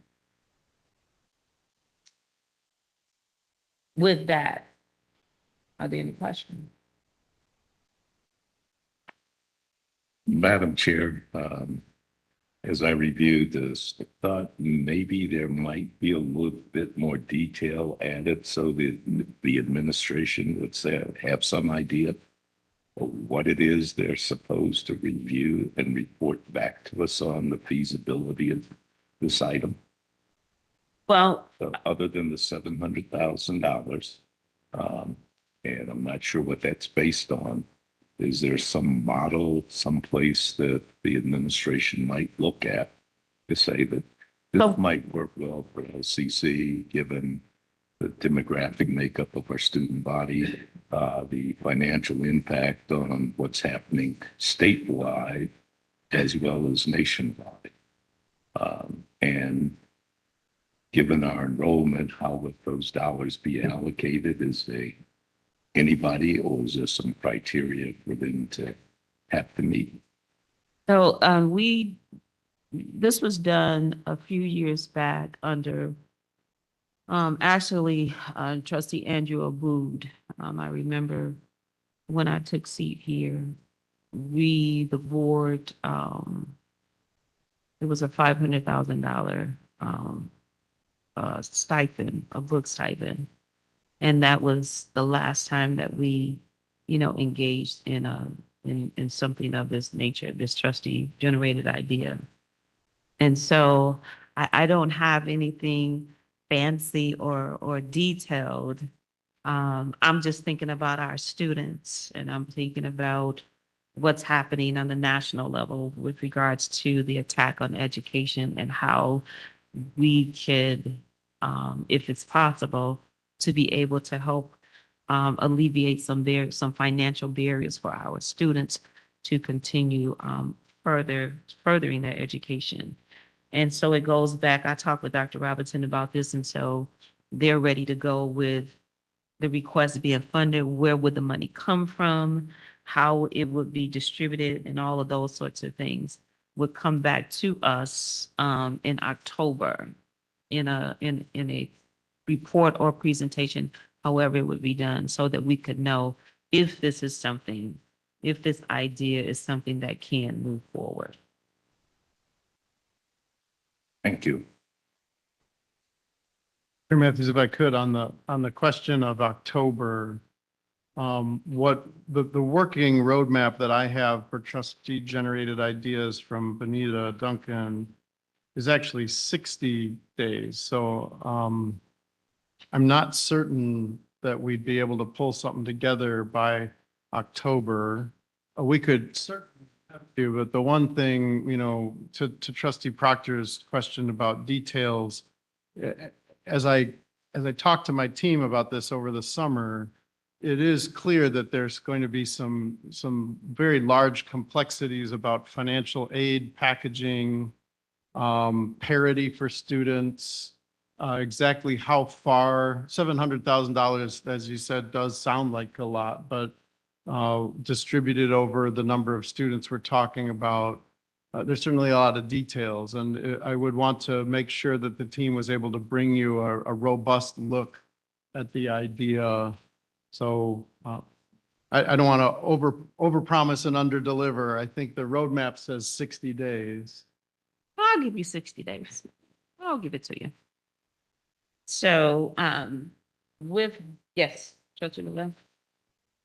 And so I'm happy to hear that there was a similar version, I guess, a few years ago that was 500,000. So I'd love to, at first hearing of it, it almost sounds like a version of like a scholarship program that could be distributed to, you know, like to help students with the offset the cost of books and materials. So I would love to hear, you know, how do we, is there a need? Are we finding out if students are having access issues to the cost of their books? And maybe, I'm not saying that there isn't a need for books, but maybe there's I don't know, maybe there's a need for tablets. I don't know. But maybe see how we can help if there is going to be an allocation. 60 days would be for making the motion tonight and approving it, then gives the administration the green light to gather all of that information and to bring it back to the board. And if it's something that sounds doable, then okay. If it's something feasible, if it's something that is not feasible, then you know, that would be okay too. But at least we're looking at it to do something in the midst of you know, all of the financial complexities that are going on right now. And that's the trickle down impact and effect, you know, to our students. So that's what we're doing tonight. So a motion to approve the idea and then giving the green light for all of that information to come back to the board. Then we'll have the opportunity to explore that and look at it, ask questions, so on and so forth. I move that the administration be directed to examine the proposal and report back to the board within 60 days, 60 to 90 days. And Dr. Proctor? Is there a some of second? the details we need to consider. I'll second. By Dr. Proctor and second by Trustee Liddell. That the administration will move forward with this trustee generated idea to research and bring back the information to the board in 60 days. Any discussion? Hearing none, Ms. Duncan, call the roll. Angela Matthews. Yes. Noel Garcia, LaShonda Thomas, Terrence Frazier, Robert Proctor, Chatham Taylor, Hope Lavelle. Aye. Motion carried. So much. Chair Matthews, if I could, just to flatten that out into an action step for myself and my team, we'll take what's here about the math, and I've already started the conversation internally with the team. But just so we're clear, what I understand is we're talking about investigating a board investment of $700,000 deployed against student need for textbook costs. Yes. Yeah, great.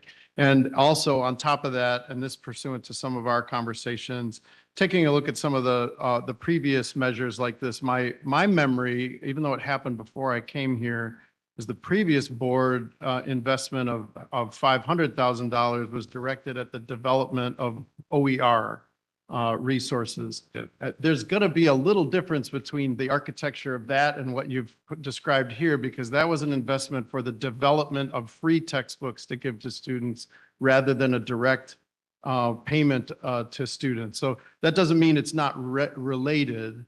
And then the only last thing I'd say, so it sounds like we're on the same page. The last thing is this does say fall 2025. If we go out 60 days and we consider that our students have already been packaged in financial aid, I just want to be pretty clear, what will come to you will probably almost certainly not impact fall of 2025, given the fact that we're well underway. Does that make sense? Okay. Excellent. All right. Thank you. I think I have my my path forward. Moving forward to committee report, trustee Proctor. Thank you, Madam Chair. First item I have is the audit committee. Michelle Fowler from Raymond attended the committee meeting a little bit more than a week ago. She reported on the audit process, identified a couple of things that we expect to be delivered next month when she appears before the board. That at this point, there are no audit findings, a positive, and that there are no errors in the financial statements as of this point. So things seem to be moving along very well. She noted some changes in some of the pronouncements by Gatsby. I talked with the CFO briefly. We'll save that until Ms. Fowler comes back. But one of the items is accounting for sick leave accruals and whether the college faces some liability. And I called it potential liability because the college doesn't pay out unused sick leave benefits when someone leaves employment with the college. That's the essence of it. Ms. Fowler will be here next month. Next item, the other item on the agenda was the approval of requests by trustees who attended the Michigan Community College Association Summer Conference. Principally, there was one request for forgiveness of a debt incurred by the college on behalf of a trustee who, for business reasons, could not attend the college. So the motion was approved to have the college pay for that and not seek reimbursement from the trustee. The other trustee expenses, the board adopted a year or two ago, a policy by which the chair of the board gets to review the expenses submitted by trustees other than the audit committee chair's expenses.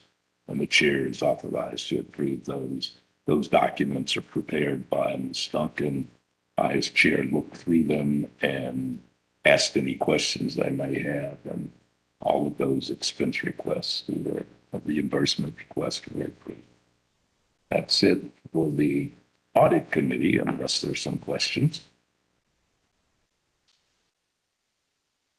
Next, the policy committee, and we covered a little bit of this, but the policy committee has been active while everybody else was recreating, either fishing, playing golf, or whatever. As Ms. Duncan, Trustee Taylor, and Trustee Proctor, we have been meeting and going through at this point the bylaws of the LCC Board of Trustees. We're not quite complete with that, but we'll have a lot of paper at some point for the next 2 months to review. Once we get through the bylaws, we're going to take on the governance policy, and you'll get a lot more paper with that. We've only had one item regarding college policies, and we took care of that in June. And if you look at the minutes, you'll see that was an extensive packet as well, but that was put together by the administration. So we're making progress. Trust that we'll all survive going to New Orleans and There won't be another hurricane episode as there was a few years ago, a week after the ACCT was in New Orleans. Hurricane Katrina hit. And then we've been there one other time when it rained every second that I was there. And New Orleans is not a place in which the humidity allows for pleasant aromas in the air. I'll say.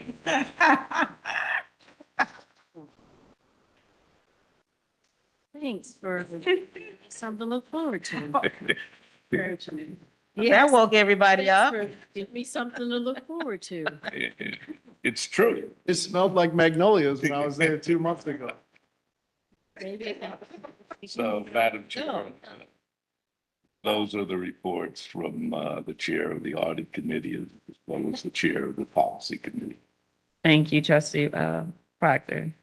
Moving on to board members' report, foundation report, Trustee Thomas in the stead of Vice Chair Frazier and Noel Garcia. Chair, Madam Chair, and you will not be representing New Orleans, okay? Anytime soon. Because of a truly transformational gift from a donor and the support of the college, we can offer over 150 additional scholarships to the students this year. The applications open today. So students, if you hear me, please go out and apply for the scholarship. The Foundation Scholarships Breakfast is this month, September 26th. All seats are full and we are currently taking names for the waiting list. That's awesome. Thank you, Case Credit Union, plumbers and pipe fitters, 333. I want to say Maynard, okay. Maynard, Board and the Board and Water and Light for their sponsorships. We appreciate you guys for thinking of us. We appreciate your donations.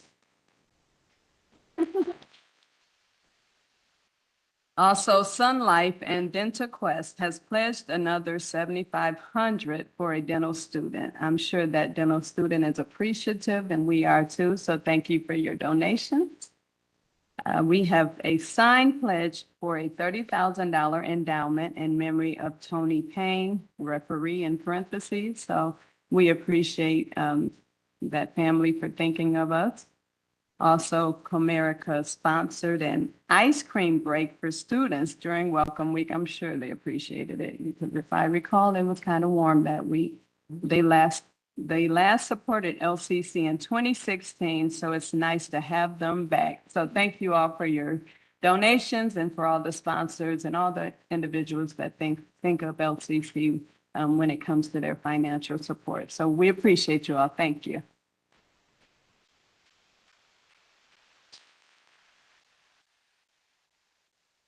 Okay, moving on, seeing no unfinished business, moving on to new business for October 2025. Please govern yourselves accordingly for the consent agenda item. We talked about that as the first read tonight for the capital outlay plan and the project request. The monthly monitoring report, please remove the annual board monitoring report. That will be in November of 2025. And then you see all of the rest of the reports that will come forth in October. Moving on to public comment. Do we have anyone signed up for public comments? Okay. I had Melissa Kaplan that signed Okay. up. All right.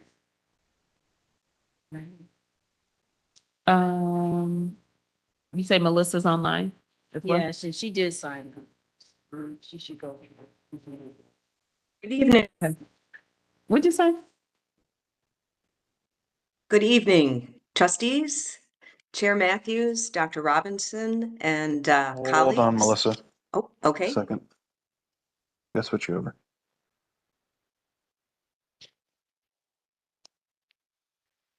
There we go. Go ahead, Melissa.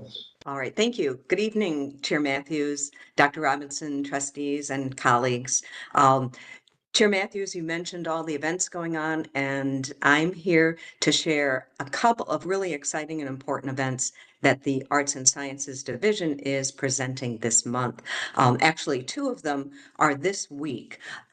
This Wednesday is our annual Constitution Day event, and it will take place in the morning at 10:45 in the Gannon Building. The speaker is the Honorable Albert M. Rosenblatt, author of The Eight, The Lemon Slave Case, and The Fight for Freedom. Rosenblatt teaches at the New York University School of Law, and he's a retired state of New York judge. His book recounts the story of Lemon versus New York, popularly known as the Lemon Slave Case in 1852. It raised momentous questions regarding whether or not slaves stepping foot in a free state were thereby freed from their owners and considered to be persons under the law. This event is open to the entire campus, and the talk will also be attended by honored guests, the descendants of the eight involved in the case, many of whom are LCC alumni and still reside in the Lansing area. So that's this Wednesday in the Gannon Building, 10:45 a.m. This Friday, LCC is participating in the second annual Lansing Lit Festival with the Creative Writing Program sponsoring an evening with stars that will feature LCC students, faculty, staff, and alumni reading from their original published works. That's at 7 in Dart Auditorium. And next week, we kick off the Historians at the Movies series. This is part of the history programs, Learning Outside the Classroom programming. And each month, host Wade Merrill and an interdisciplinary co-host give context and lead discussion about films from a wide variety of periods and genres. We're really excited this month to be co-hosted by the Vinyl Record Club with Timothy Eubanks, who's the student advisor, and we're showing the 90s film Empire Records. Next month, the performing arts season opens, and I'll be back in October to tell you all about that. I'll also be sure to follow up with Benita so that you have details on everything that I've mentioned. Thank you very much. Mr. Morris? Good evening, board members. As you know, I have many hats. Tonight, I'm going to speak to you as Mark Kelland, one of the past presidents of the Academic Senate. A number of years ago, I went to Dr. Knight with a request for money for open educational resource development. And he looked around his desk and grabbed a little scrap of paper and turned it over and said, I'm going to the board to ask for that $500,000 that was mentioned. That program was very successful. But there were some key missteps that I fought against at the time that ultimately led to the program stalling. And in the end, not all of the money was spent. So with this new possibility being explored, I would like the board to encourage Dr. Robinson to be sure to involve faculty very carefully in this process. Perhaps some key members from the past, but certainly some key members from academic Senate leadership at this time. And if that is done, then I think they can possibly bring forward an excellent program that I hope the board ultimately will be able to approve to help our students with textbooks. We took that earlier program very seriously in psychology. And in fact, the student can get their associate in psychology with 0 textbook costs. So we really embraced it at the time. And on a quick side note, just today, I accepted my email to do the special scholarship review. So I'm looking forward to that. Thank you very much.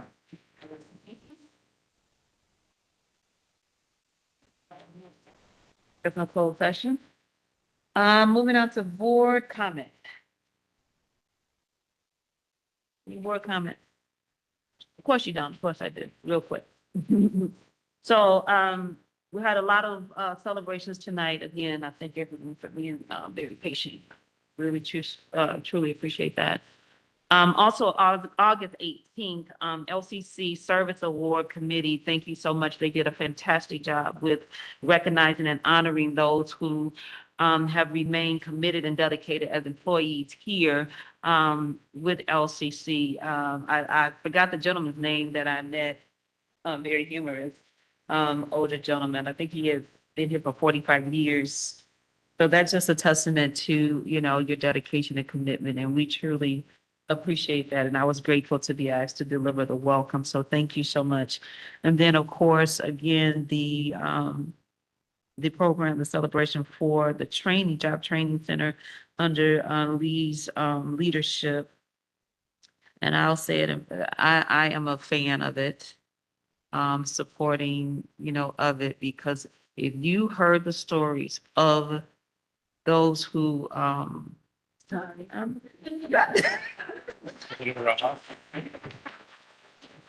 Over 3 minutes. Taking money away from the kids.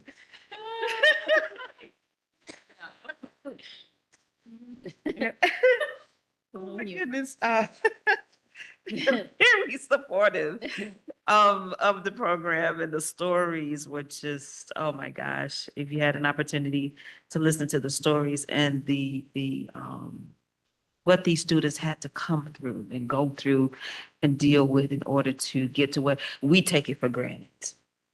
But these students, I am very impressed with them and what LCC is doing outside of campus with non-traditional students. Very important. So again, congratulations, Lee, to you and your work and your team. And that's it. Yes, Ms. Duncan. I wanted to bring your attention to the pictures that are on the wall.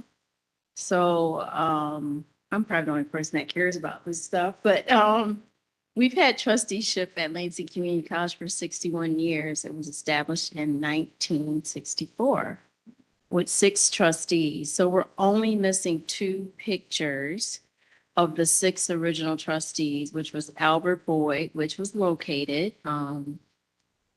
Bob Massey, I think that's his name, is our archivist. And we're still looking for Cecil McDonald, which I think he's gonna find it. So that being said, you see we only have 2 slots left. This all is gonna be reconfigured. And the pictures now, some of them are deteriorating. So Bruce has kind of been assigned the the project. So they will preserve the picture. Every picture will be on display, but it's gonna look different than the way it looks now. And I believe they're looking at having it all completed January 1st when we come back from break. So I just don't want you guys shocked when you come in here and you see something different. But it'll all look better. It'll all be uniform. The black and whites are all kind of different. So he's gonna make some of the older ones a little more crisp and save the photos. They are deteriorating, and then have more space for more pictures. And thank you for doing that. Thank you for you're being a welcome. curator of this, and taking it, under your wing and doing the magnificent work with it. Thank you. Yeah, Appreciate it. it's a new modern design. I'll try to email it to you that Bruce came up with. This really, I think you guys will like it. I'm excited about it. All right. Are there any other comments, questions, concerns, dribbles? Hearing none. Is there a motion to adjourn? Second. Thank you. Thank you, Trustee Thomas and Trustee Lavelle. Considered this meeting adjourned. Thank you.